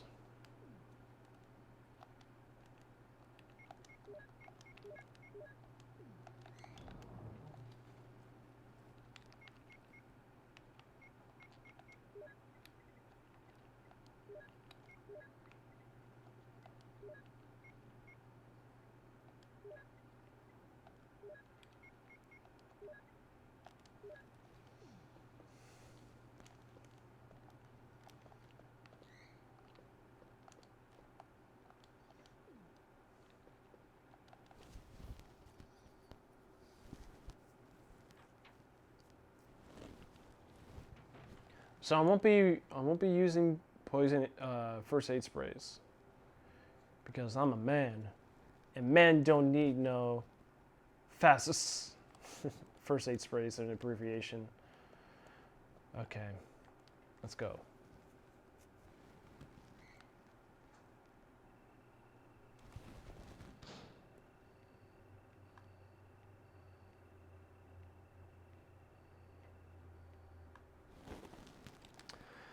Okay, my stream's okay, so... Oh shit, dogs. Oh fuck.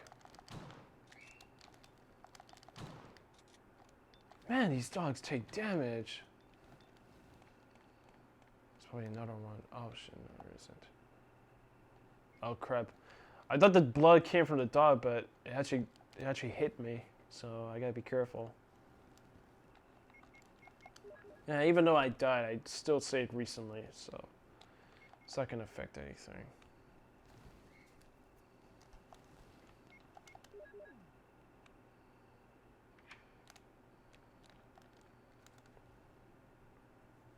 So in the remake, the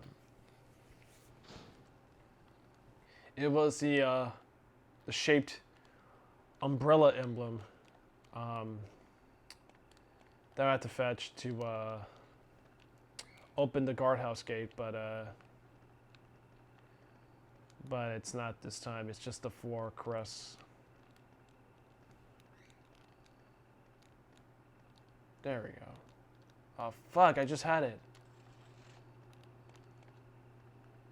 Oh shit! I gotta do it again.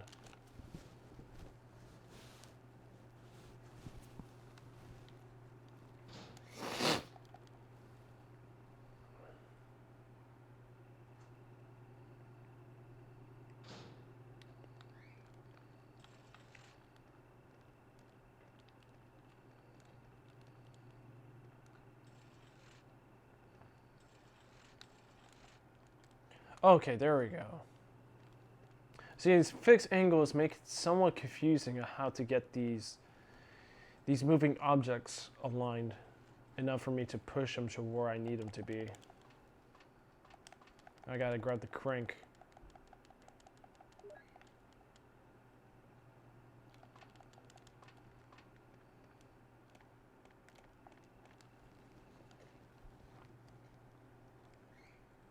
There's gonna be some more dogs, so I gotta be careful.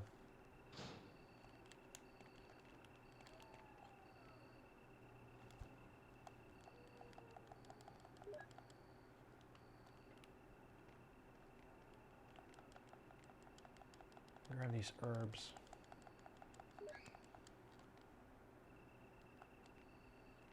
Yeah, I like in these specific points, you just throw out all these herbs that you will need. It's amazing.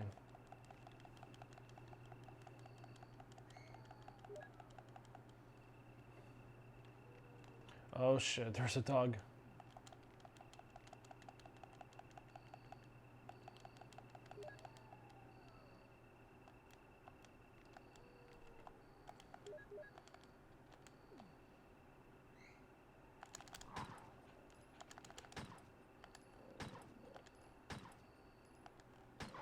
Yeah, the animations are pretty quick when these dogs get up.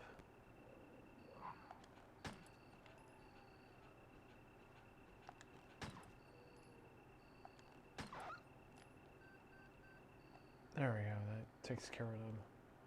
Fucking bastards.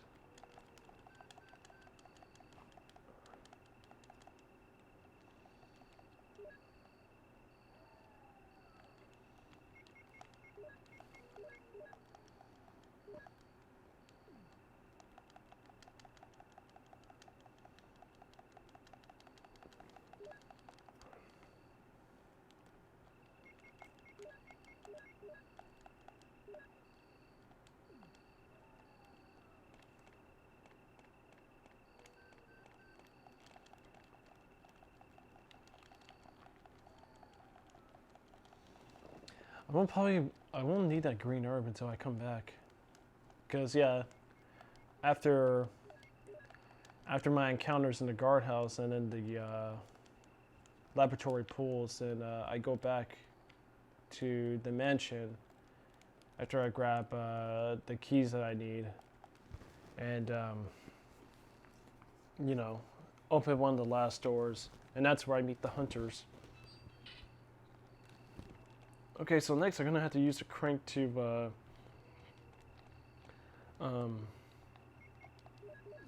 drain all this water. It's gonna lead to a very badly dated, low resolution like cutscene. Gosh, these look so bad. But it's a game from '96, so it has to look that way. Technology wasn't up there until where we're at now. Alright, let's go. And then it's gonna be raining snakes. So who the fuck is dropping these snakes? I do not know. There we are.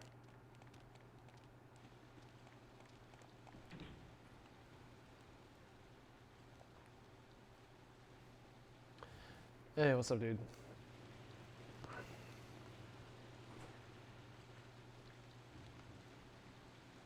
Oh shit, I think there's gonna be some more dogs.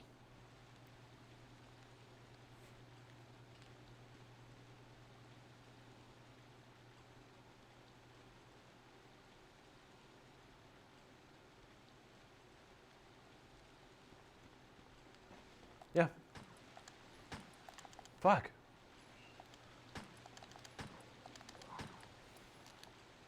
Oh shit. There we go.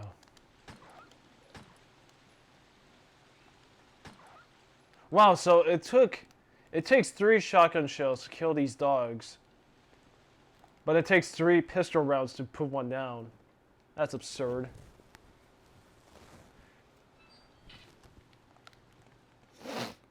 Oh shit, more dogs. Okay, I'm gonna have to run it. We're gonna have to run. Because I think from that point I probably took enough damage and these dogs might corner me. And that's not good.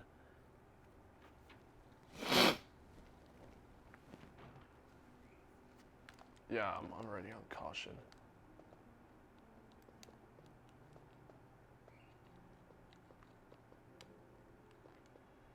Okay, I'll have to put this statue over this. Now I have the guardhouse. I have to put the statue at this hole that I'll walk close by to, because one of the tentacles from Plant 42 is gonna pop out and grab me, I bet.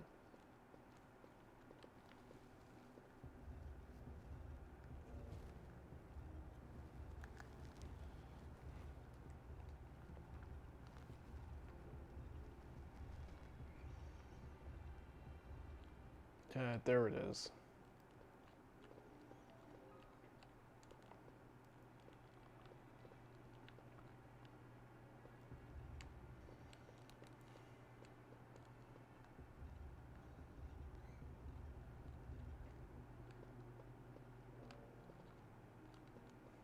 That way it doesn't come out and grab me. And a remake, it's just you have to stack a crate. You have to push a crate over on a much bigger crate. That way you just climb over and avoid it. And here we are in the other safe room. But there's some first aid sprays that I won't need. But some grenade, some explosive rounds I will need. Because again, this is a speed run with no first aid sprays, so I'm trying to manage that.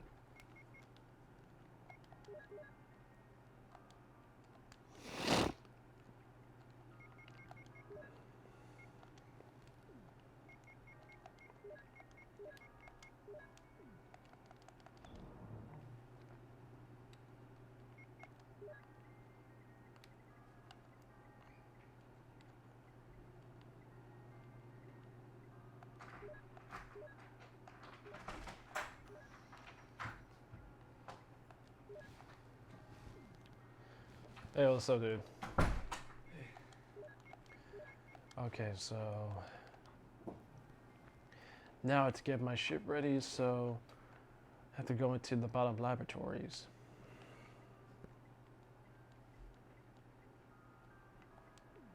There you go. Oh, I won't need a crank too. I gotta put the crank down.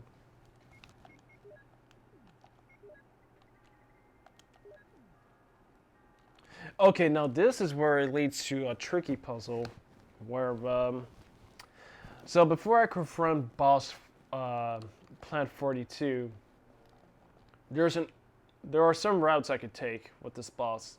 That is to just fight it by hand and let Barry do the rest, or if instead I have to do a chemical sequence. Or I have to create like a poison tube. I have to create a poison tube, destroy the plant completely without having to fight it.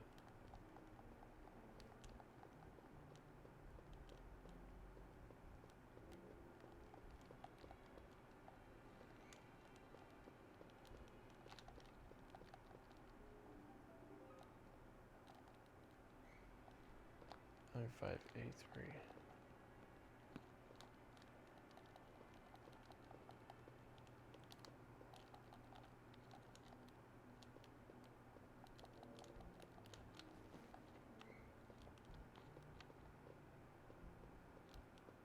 Oh, fuck, I gotta get away. Fucking spiders. That was too close. I was just right in the mouth of that.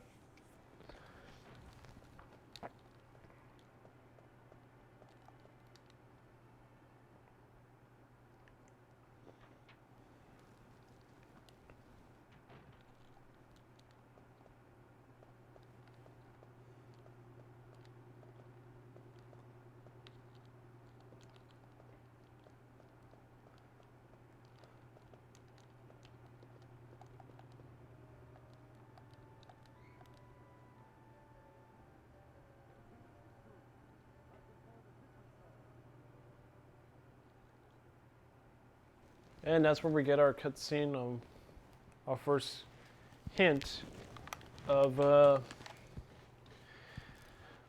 Barry being held hostage by Umbrella with Wesker.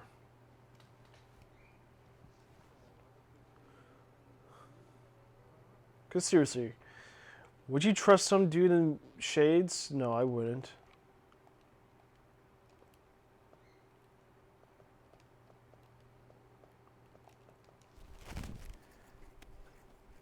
Okay, now I have to find one of the keys to these cabins.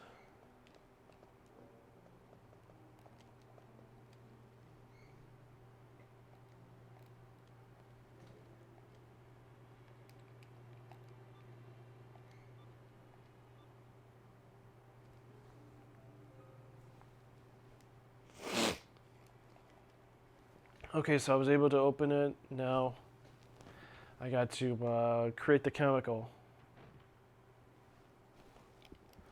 So I'm gonna have to pause this for a bit. That way I could get the instructions set up.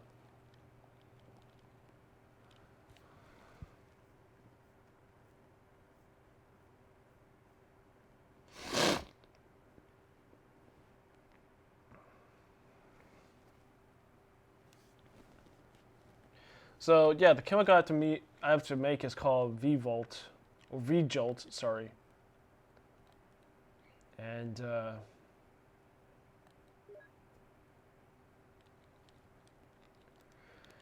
there's gonna be like a list of bottles and some chemicals to mix it with. So first, I'm going to take some water. No, I don't want to do that.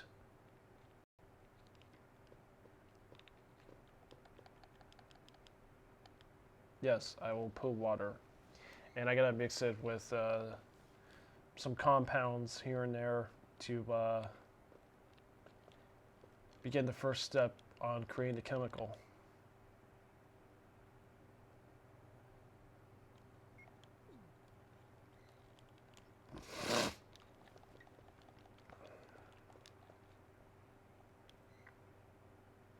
Okay, so I'll probably need the empty bottle then.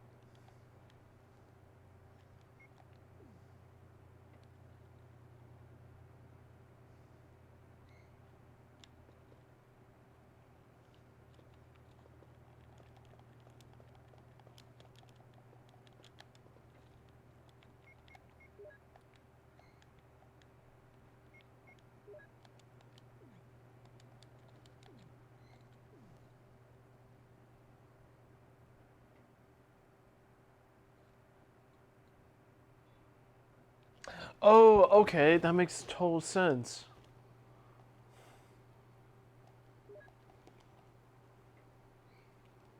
Shit, I don't have room for... Fuck. I don't have room for a fourth bottle, so... Okay, the chemicals aren't in here. They will be in the save room. Oh, I gotta be careful because there's some bugs that could poison me.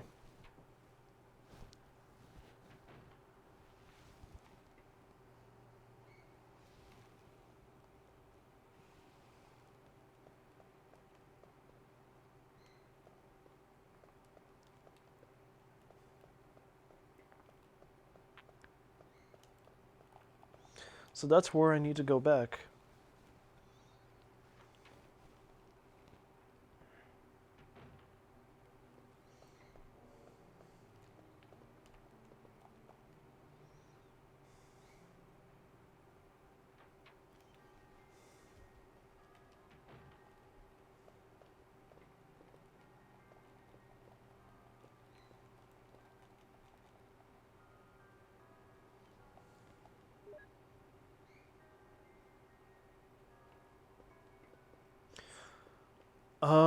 Okay, this isn't right.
Now, I apologize for the dead air, folks. I'm just trying to find a way around through this. So, let me grab a fourth empty bottle. That way I could have it in handy just in case.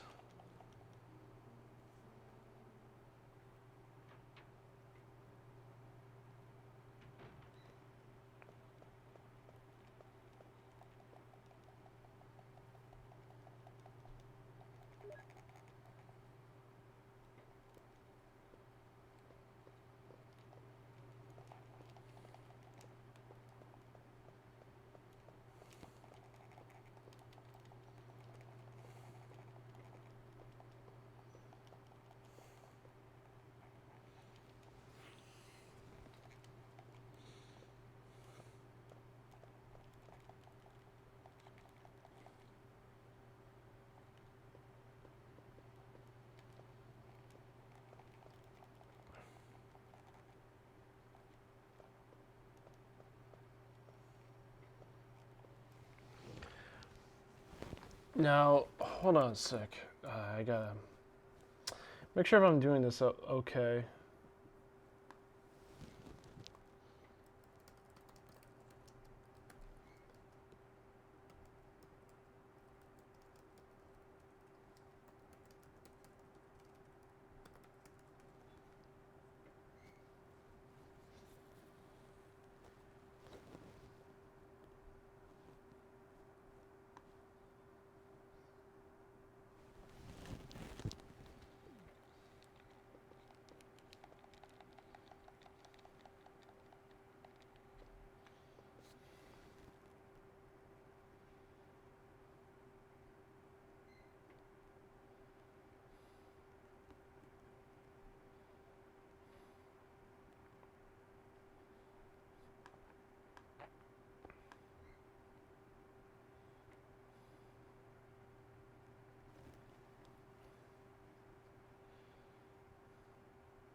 Okay, so for that to happen, I have to grab one of the books that are in the other cabins because the books have the instructions. Your character doesn't know it, but they have the instructions for your character to understand how how the G Volt is supposed to be, how the G Volt's supposed to be made and shit.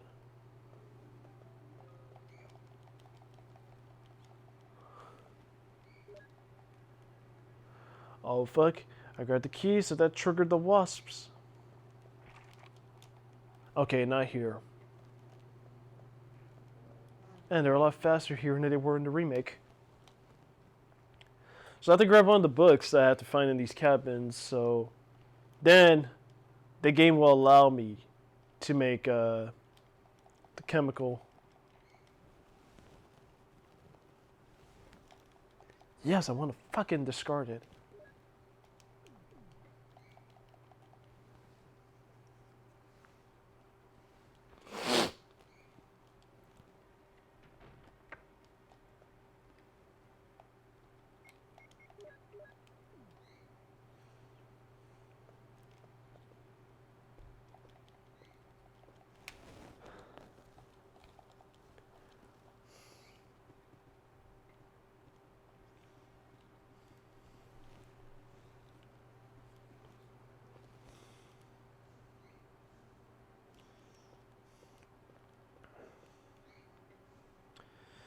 And there we go. There's the entryway into the bottom labs.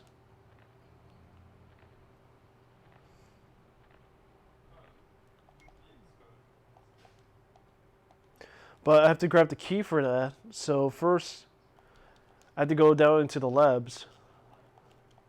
I had to do this very tedious puzzle with the crates.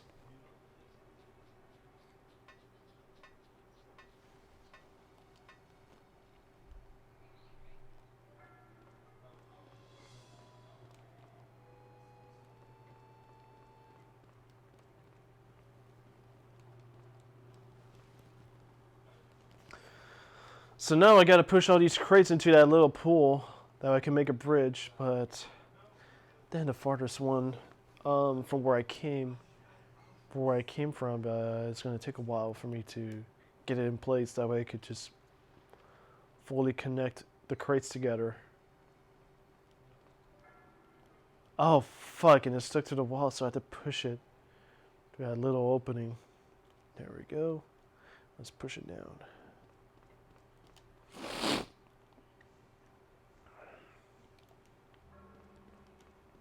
Alright, and this might take a while.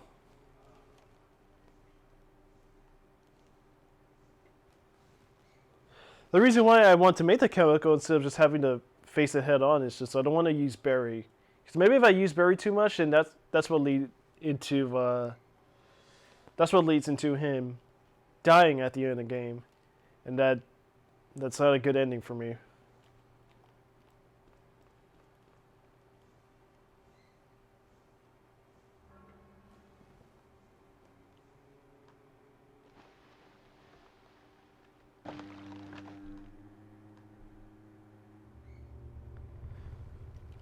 Go.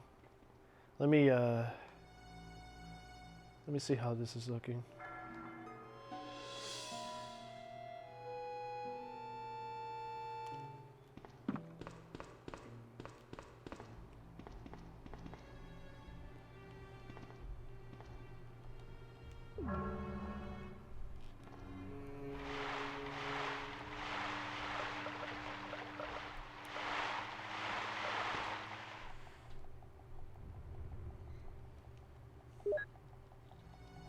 Oh yeah, I should probably take some herbs. I forgot I'm on caution. If I probably take a bite, then I'm probably gonna die.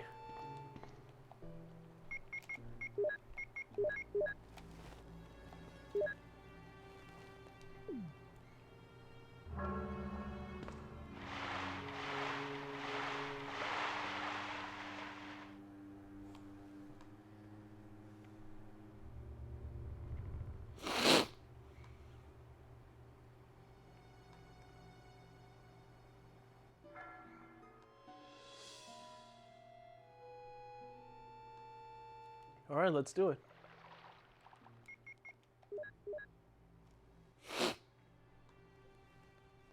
Oh man, this is so bad for me. I'm already sniffling a lot.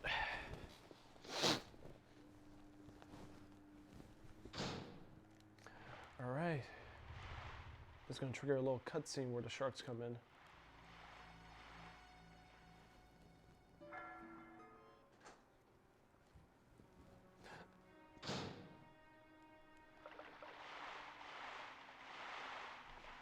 And there is the root of the problem. Hey! Get it? So yeah, there's the Plant 42 roots. So, just in case I forget next time I come back here, but yeah, here we go. The sharks are gonna come by.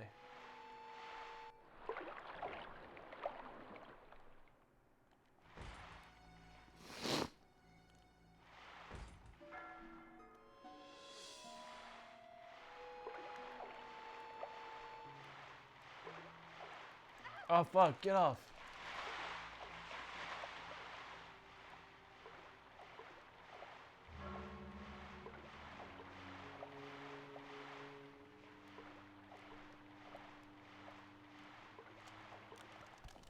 Oh fuck, fuck, fuck, fuck, fuck. Let me kill it. Oh, I can't kill it.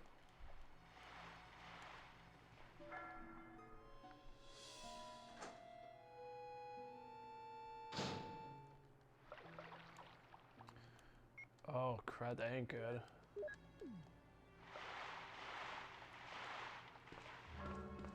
Says I need a control room key. Did I forget a key?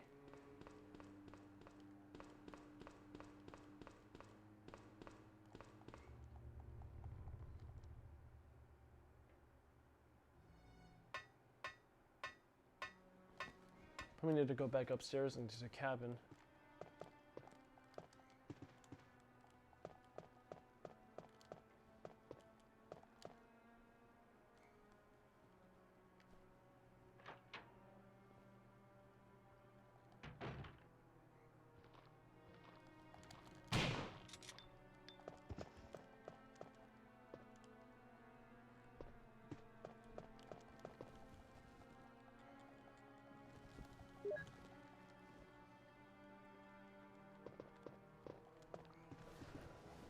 Now let me look at my walkthrough notes, see if I forgot something.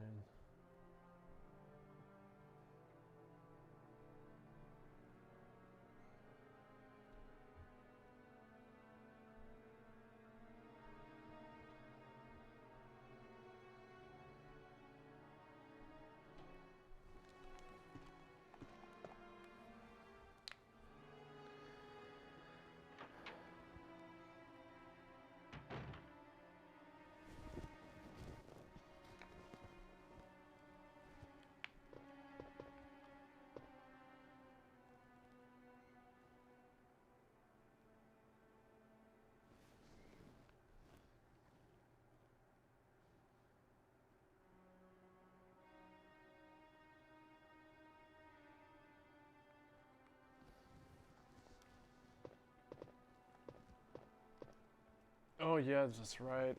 Ah, shit. That's right. I forgot. There's a key, the control room key in one of the other cabins. Oh my god, I butchered this shit so hard.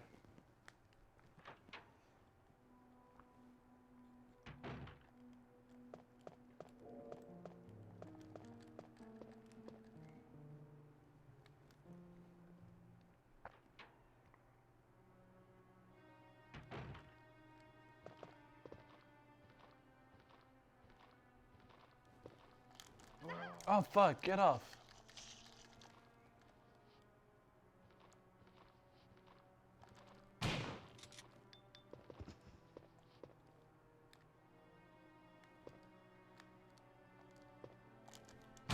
Fuck you.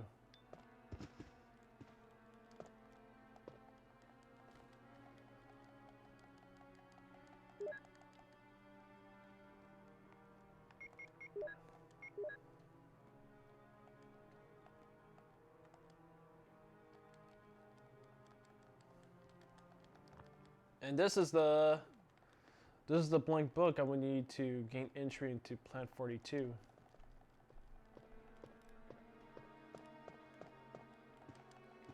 And I find one of the last keys for the cabin. But first, this is not what I want to find. I need to go in here. There's a bathtub I need to drain to grab the control room key. Here it is.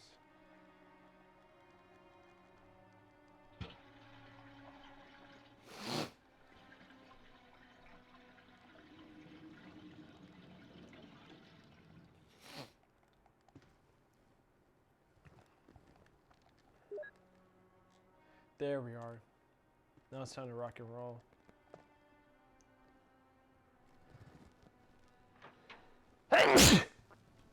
Ah, damn, I let out a thunderous one.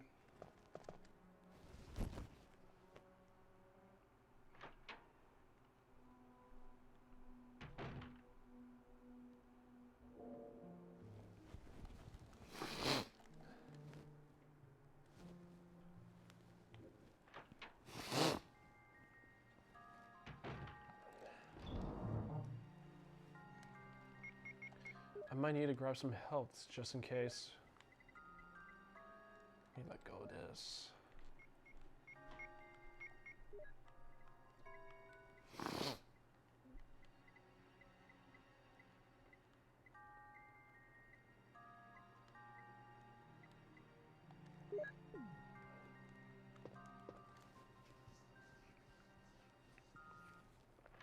Oh fuck, but the shark's loose and shit, it's gonna be... I'm likely gonna take more damage because of that. This is really turning into a very bad speed run.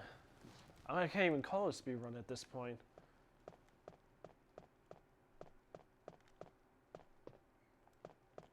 Oh wait, whoops. Wrong door.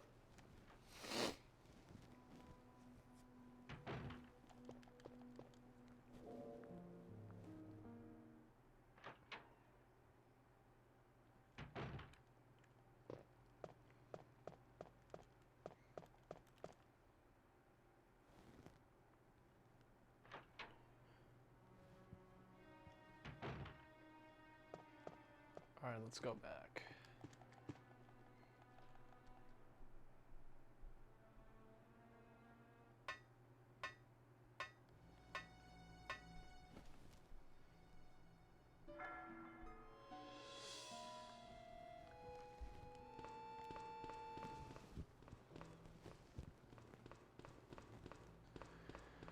Okay, so now I have to go back into the pool to go the opposite direction this time, and definitely use the control room key to access the room. That way I could just drain the water and kill the sharks.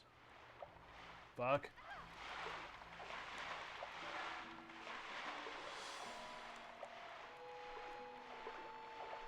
Little baby shark.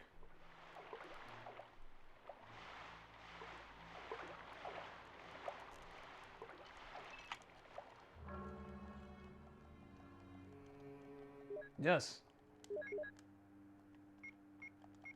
Oh, perfect. At least it gave me a window to use health. There we go.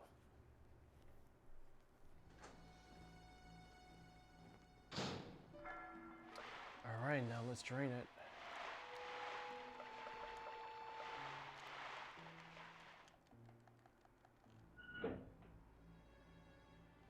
There we go.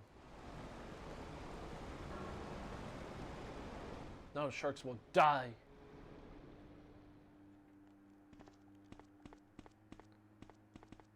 I'm not even gonna give them a mercy kill. I'm just gonna let them suffocate.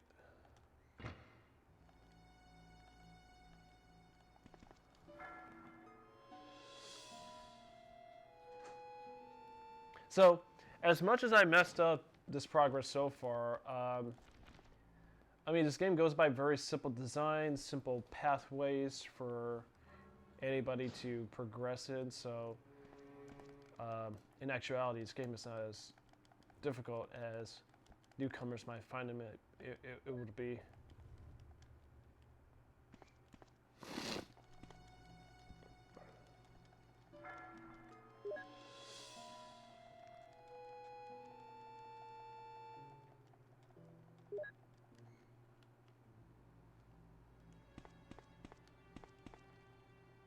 Oh shit, there's some handgun clips.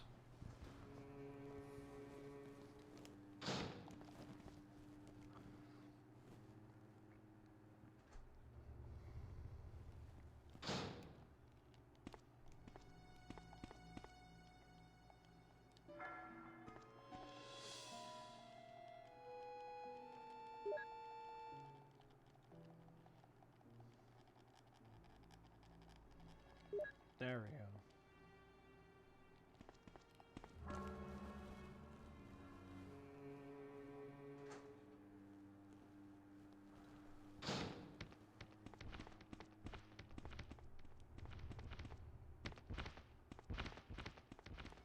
Look at that. They're dying because they deserve to.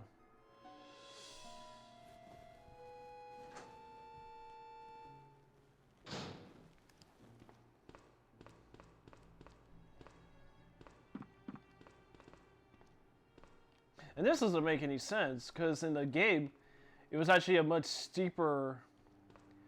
It was like a steeper like chasm that was just filled with water, but here the water is sank, so we can assume that it's shallow water, which is pretty pointless to move all those boxes to make that bridge, but those boxes are just still there for you to go back.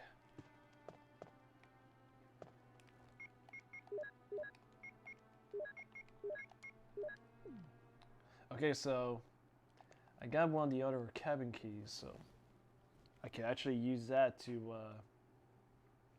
grab one of the texts from one of the remaining cabins and finally learn how to make the chemical.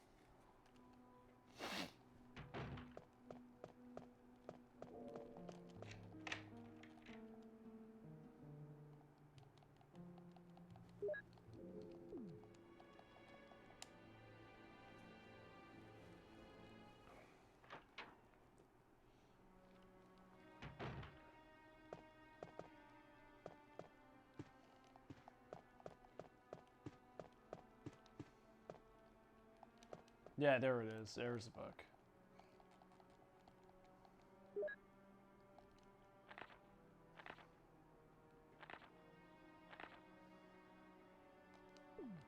Okay, cool. So I got the J Vault shit. So now I could go back to the safe room, grab my bottles, and we can get started making some chemistry happen.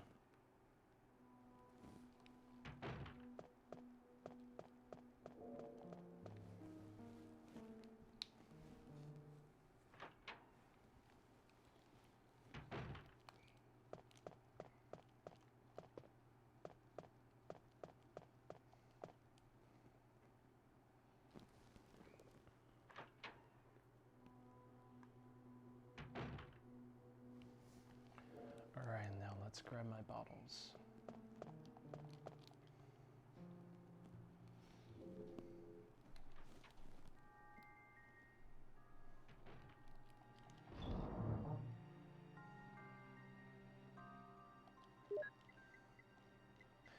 Now I'm gonna leave one item, a couple items out, just in case I have to make room, so I'm going to grab the bazooka.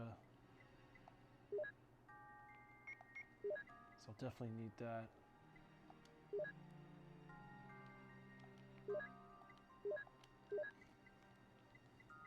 Because after that, after I get the chemicals set up and then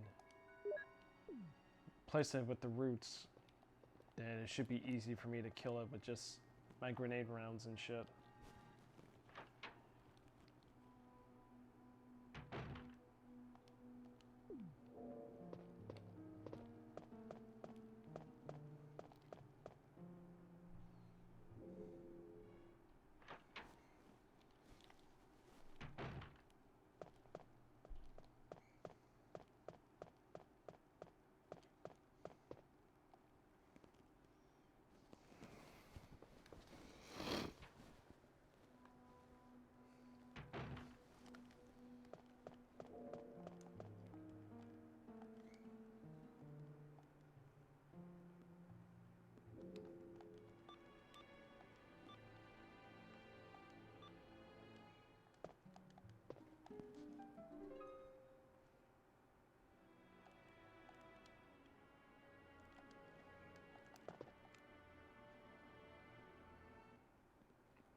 Alright, let's get started.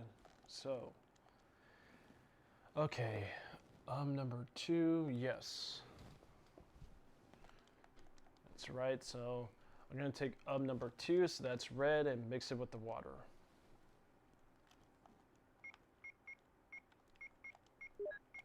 That's gonna form 3, 3, or MP3. Okay, so have to make some more with 2. So I'm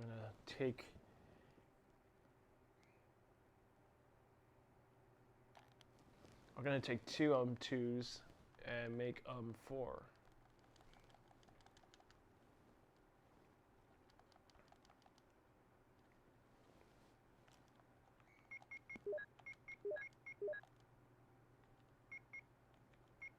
Okay, that didn't work. Okay.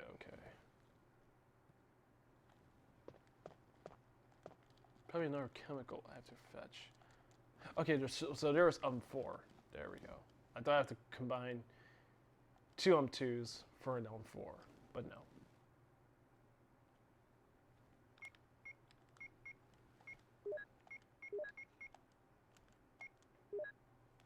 There we go. Now I create 7, so I will take 2 and then 4 to make yellow 6.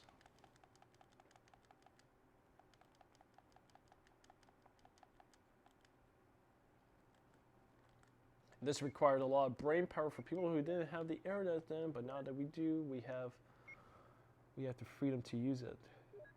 Okay, so I got yellow 6 and 7. Now I'm gonna have to grab some water.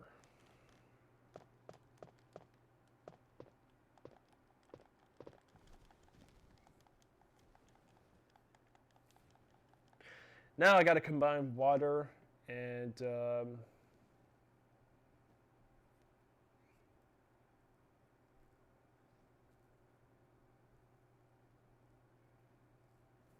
yeah, now I have to grab water and another 2, so First, I have to combine yellow 6 and 7.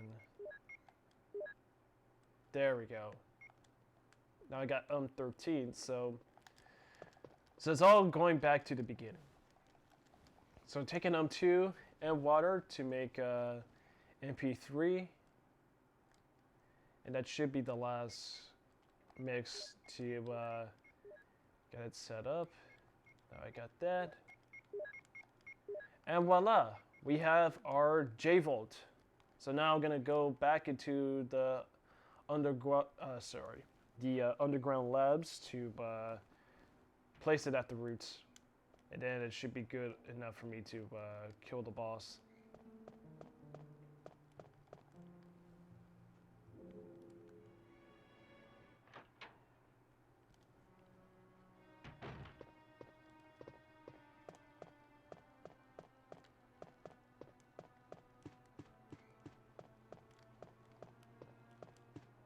Oops, wrong door.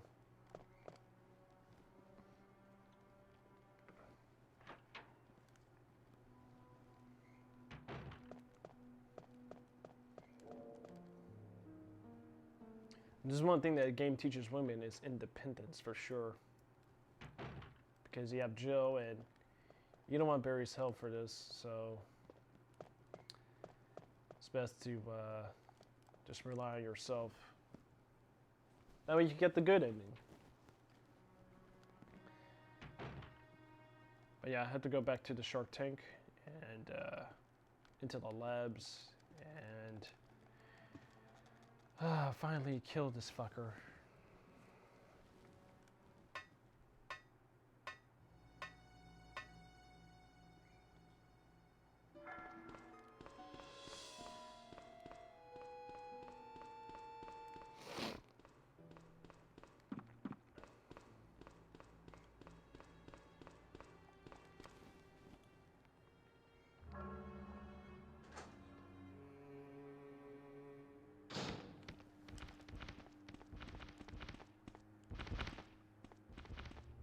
Oh, wait, right here, right here. Shit.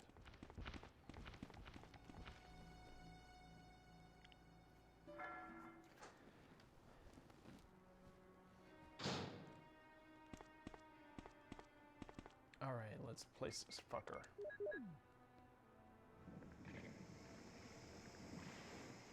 See ya.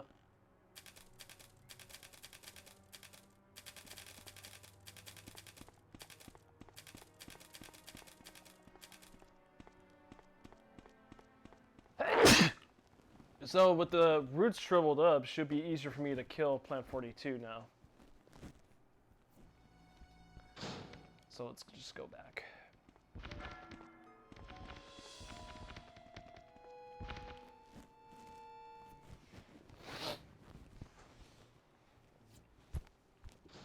Alright, let's do it.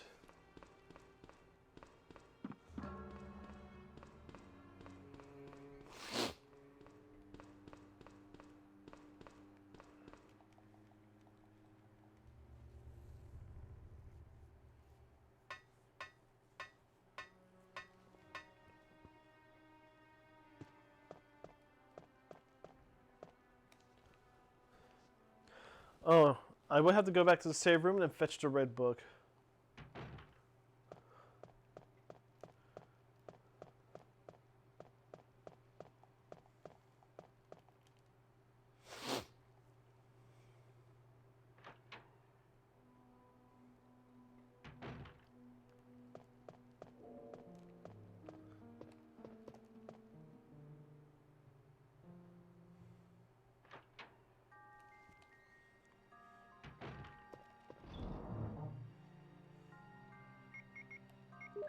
Alright, let's put these stupid useless bottles away.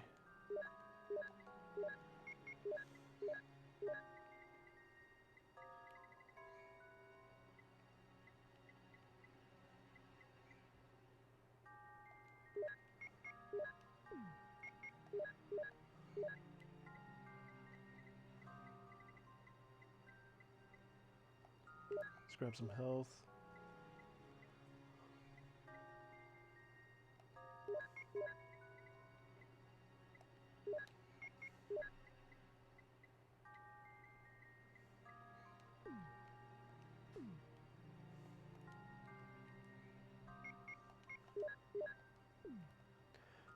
Let's go.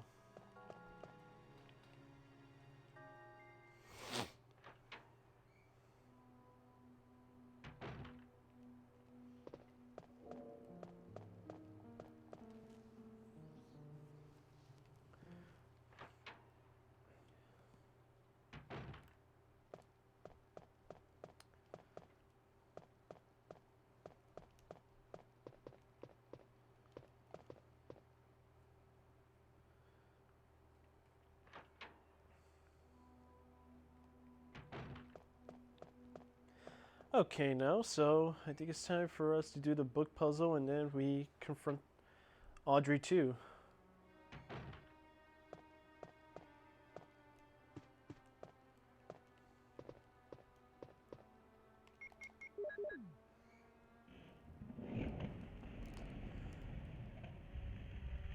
Alright, let's kill this cocksucker.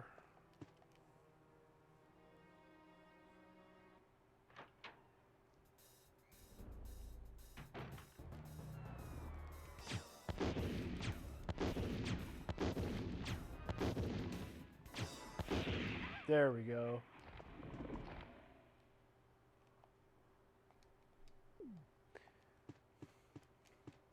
And that was right out a single drop of rum. Alright, let's grab the shield key.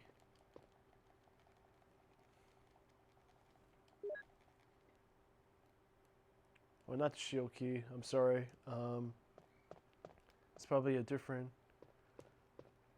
art to it. Let me see, what the hell? Sword key.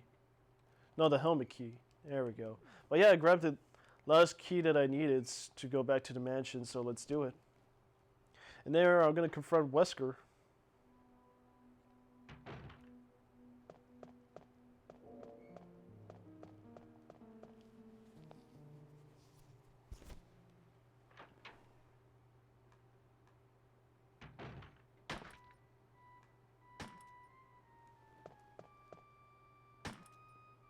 Wesker.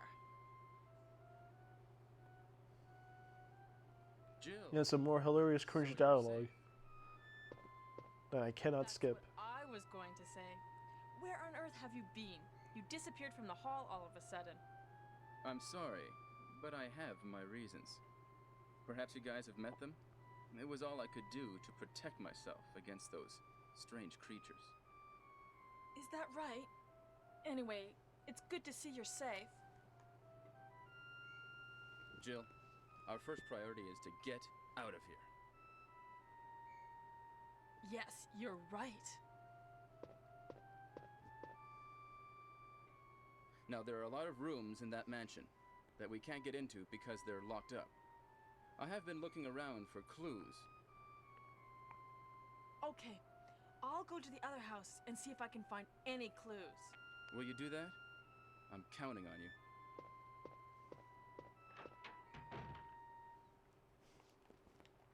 The sad thing is with these people is that we know that some of these voice actors are bad, but you see, there's a big difference when you're directed by American voice acting directors with Japanese acting directors. Is that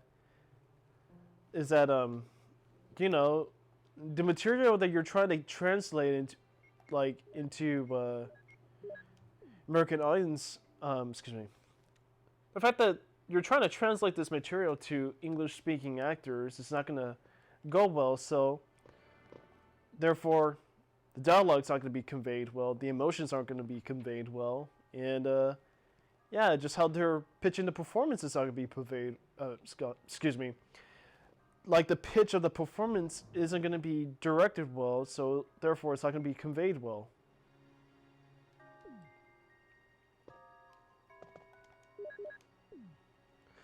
Okay, so now I get to go back, so I should just bring the crane with me. The crank, excuse me.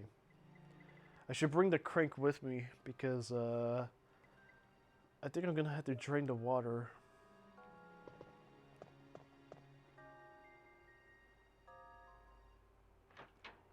That's before I run into the hunters.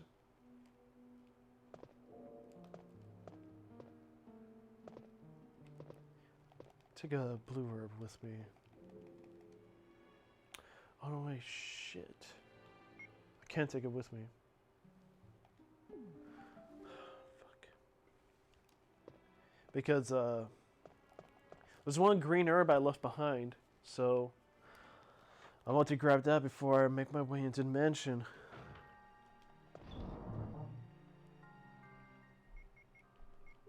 Guess I'll just loosen this. You know what, I think I should use acid rounds, because I'm going to be fighting hunters. Oh wait, that's right, I can't trade... Yeah, that's another thing. Besides not packing as many rounds, as many bullets into one round with a grenade launcher, you cannot switch ammunition types. Okay, so fuck it.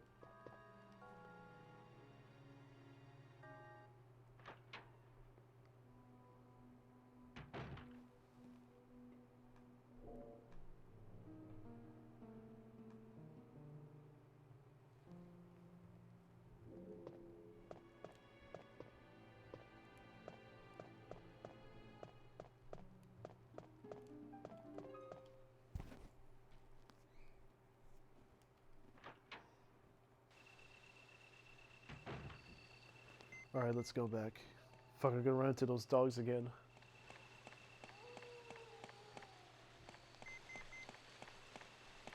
Oh, maybe not.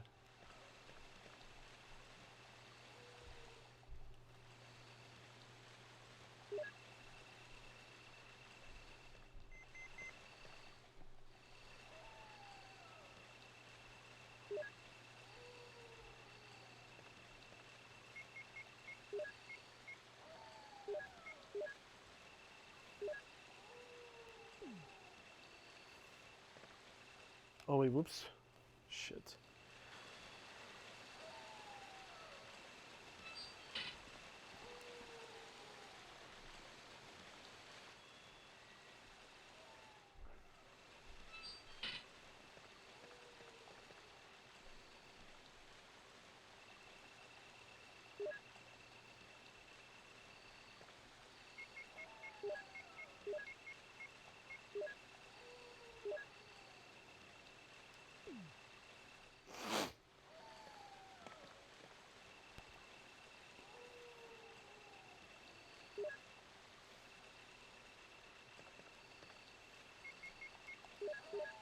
There we go.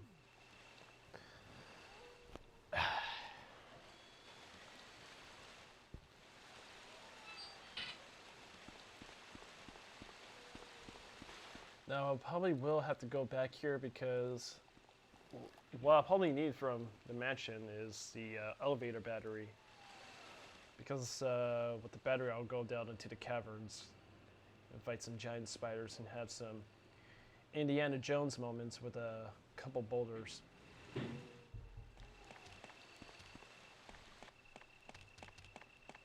fuck you, snakes. In the remake, I would always get bitten by snakes, which is really annoying.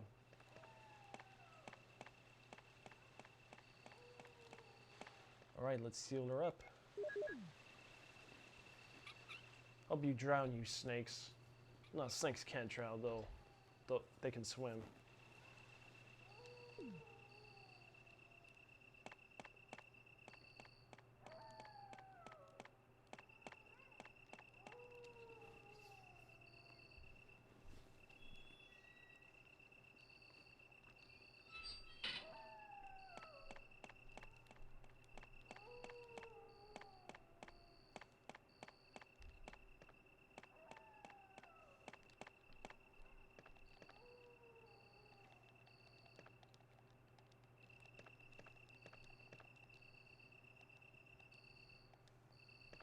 Okay, maybe not a battery, but a winch.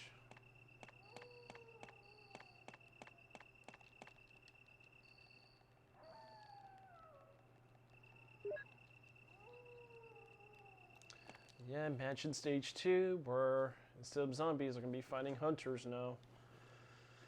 Oh boy, now I'm even nervous about this section.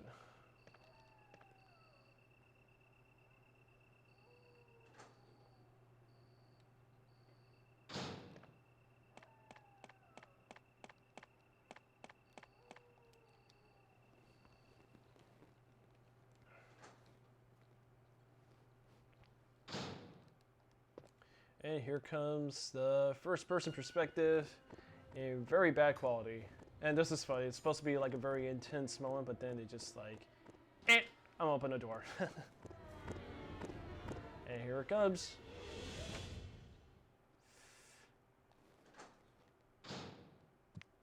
Fuck. Fuck you.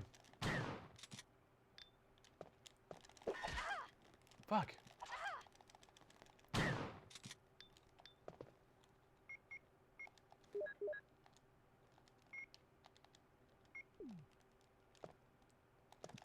Fuck. Is it dead now? Yeah, it's dead. Okay, I'm gonna have to pack some grenade launcher rounds onto them.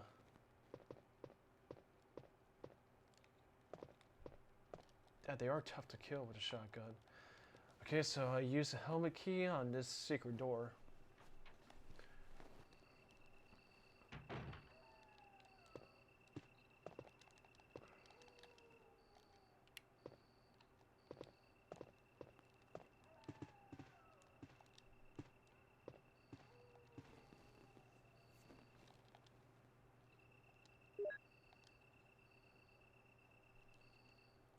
Okay, so I'm gonna have to use like, I guess,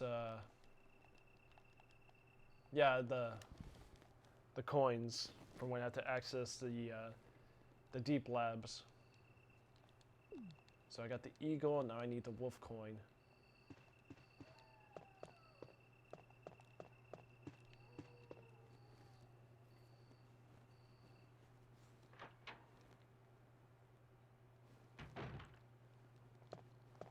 Now I just gotta open the door from above.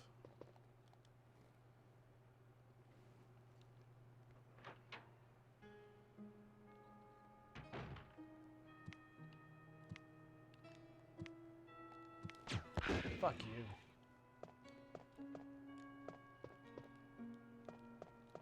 That's a lot quicker.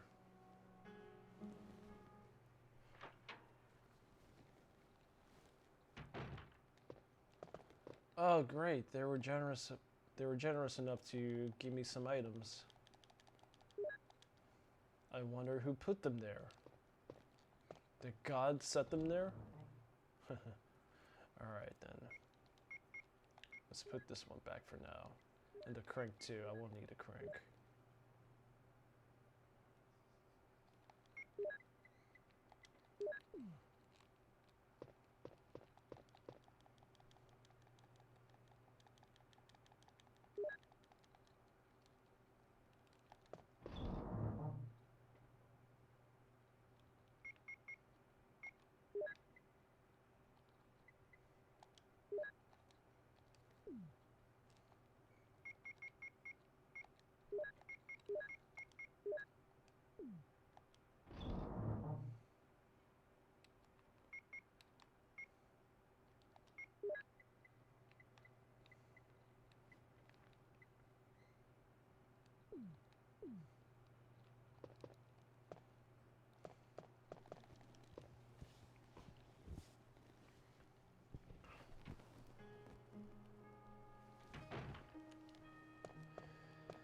Alright, let's go back.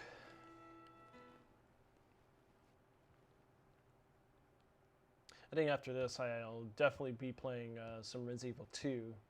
Instead of Claire A and Leon B, I'll do the opposite. Because fuck yeah, I love that game a lot.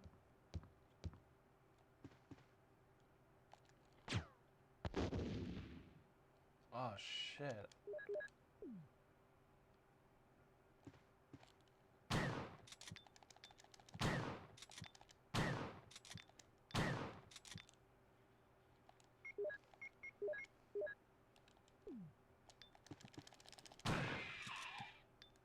There we go. It's kind of funny, they bleed green slime when you get some hits on them, but then when they die, they just bleed red blood. Consistency much? There we go.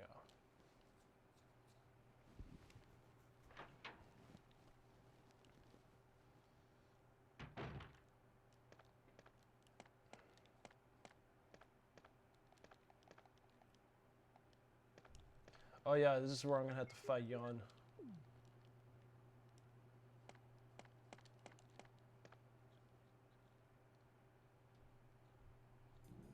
There he is, and he's much more pissed than ever. And he created a hole for me, so that's awesome. Fuck you.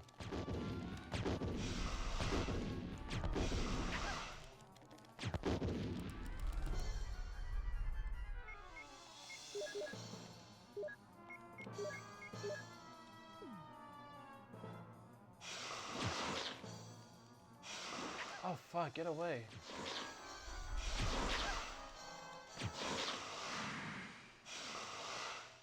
Is it dead? Yes, it's finally dead. Oh shit, I'm on low health. Fuck.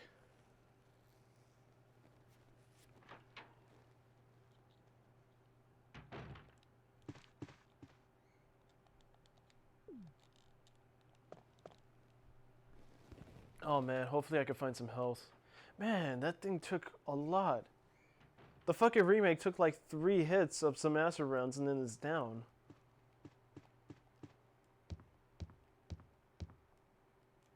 Fucking bullshit.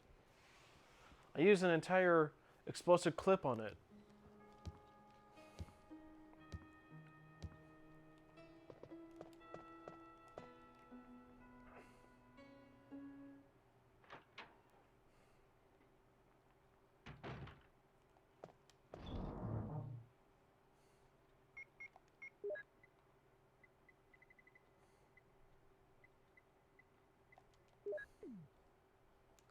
Yeah, let's use the 3 herb mix.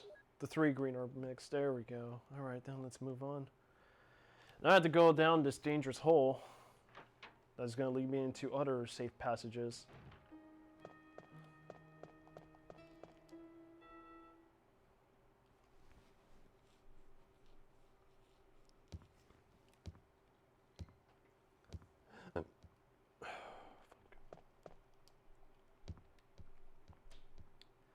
I'm likely going to clock in at 3 hours of game time, because shit, I should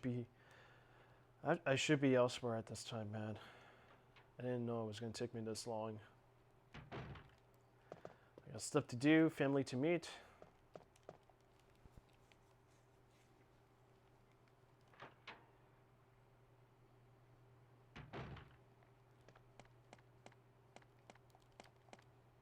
And there we go.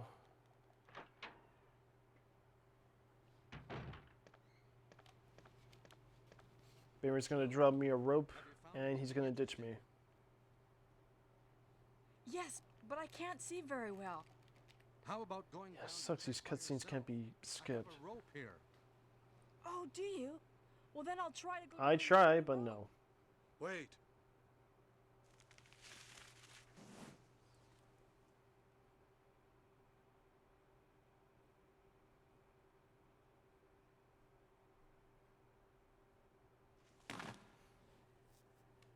Hey, what's going on? Now I've done it. Sorry, Jill. Wait. I'll go and get another rope.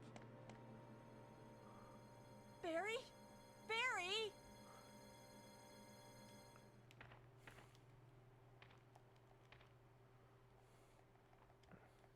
Yeah.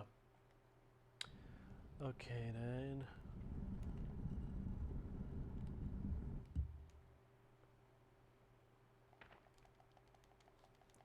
Now, thankfully, there's no Lisa Trevor here.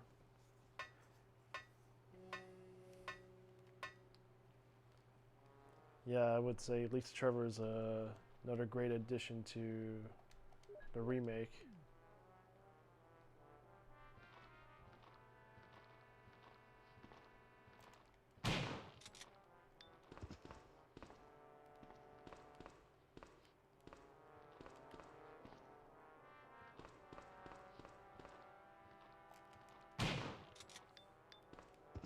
Yeah, what I like about these camera angle perspectives is that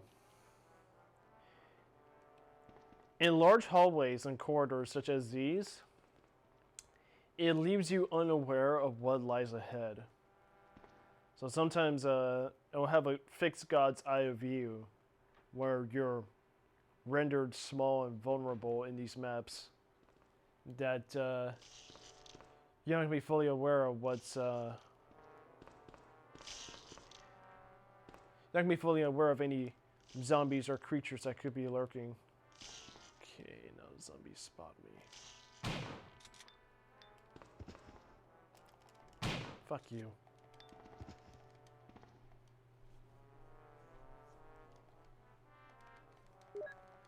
I'll just take one for now, because hopefully I can find a red herb.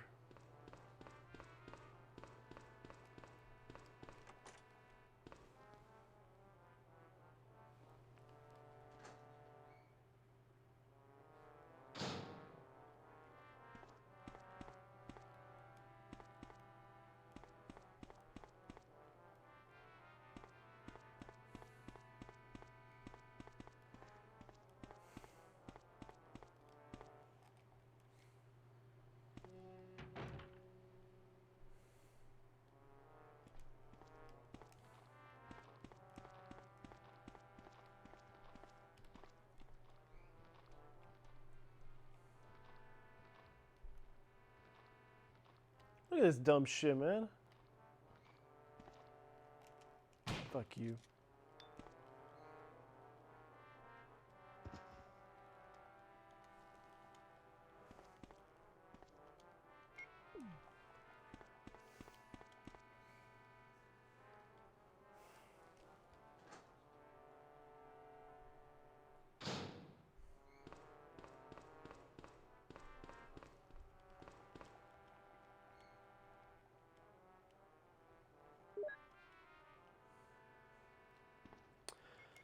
Okay, so I'm just gonna do my combiner, so fuck it. Yeah.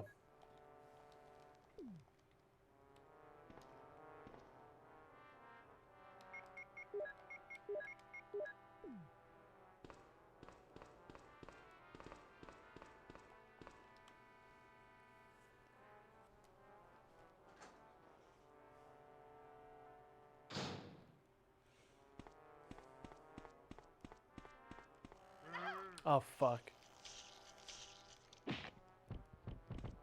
Kick your block off.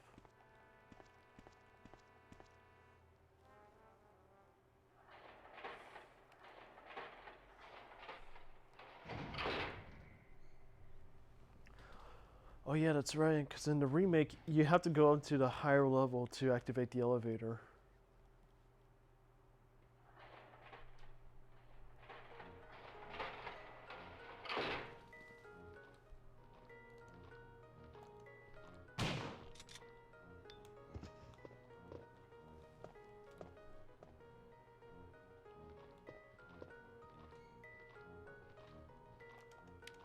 Oh, fuck.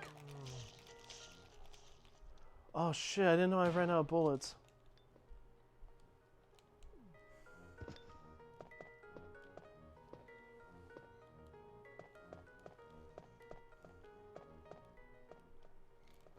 Oh fuck, another one. Oh no!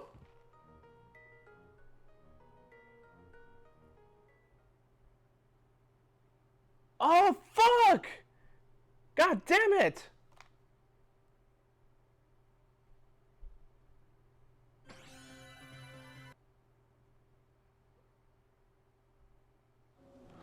Oh shit, dude.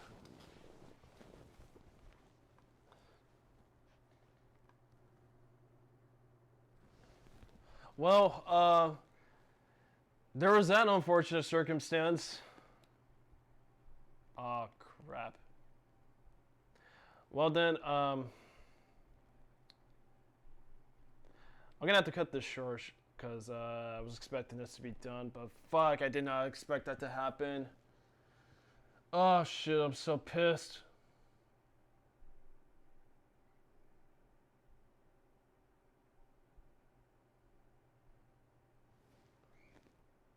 Well, I'm afraid the MadCast is gonna be cut short, so I'm gonna have to continue this tomorrow.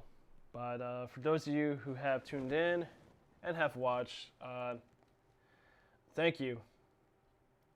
I should be back tomorrow, doing an unscheduled continuation of Resident Evil. But this time I should play this for real. I seriously did not expect that to happen. But then thanks again. Excuse me. Thanks again, guys, for tuning in to my untimely demise.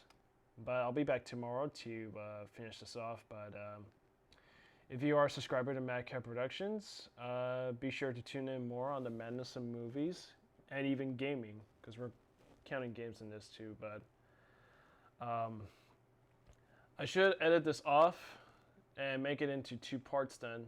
So hopefully now I'll get it right. But a good successful streaming nonetheless. And thank you guys for watching. Like, comment, and subscribe. I'm sure my death will leave something to talk about.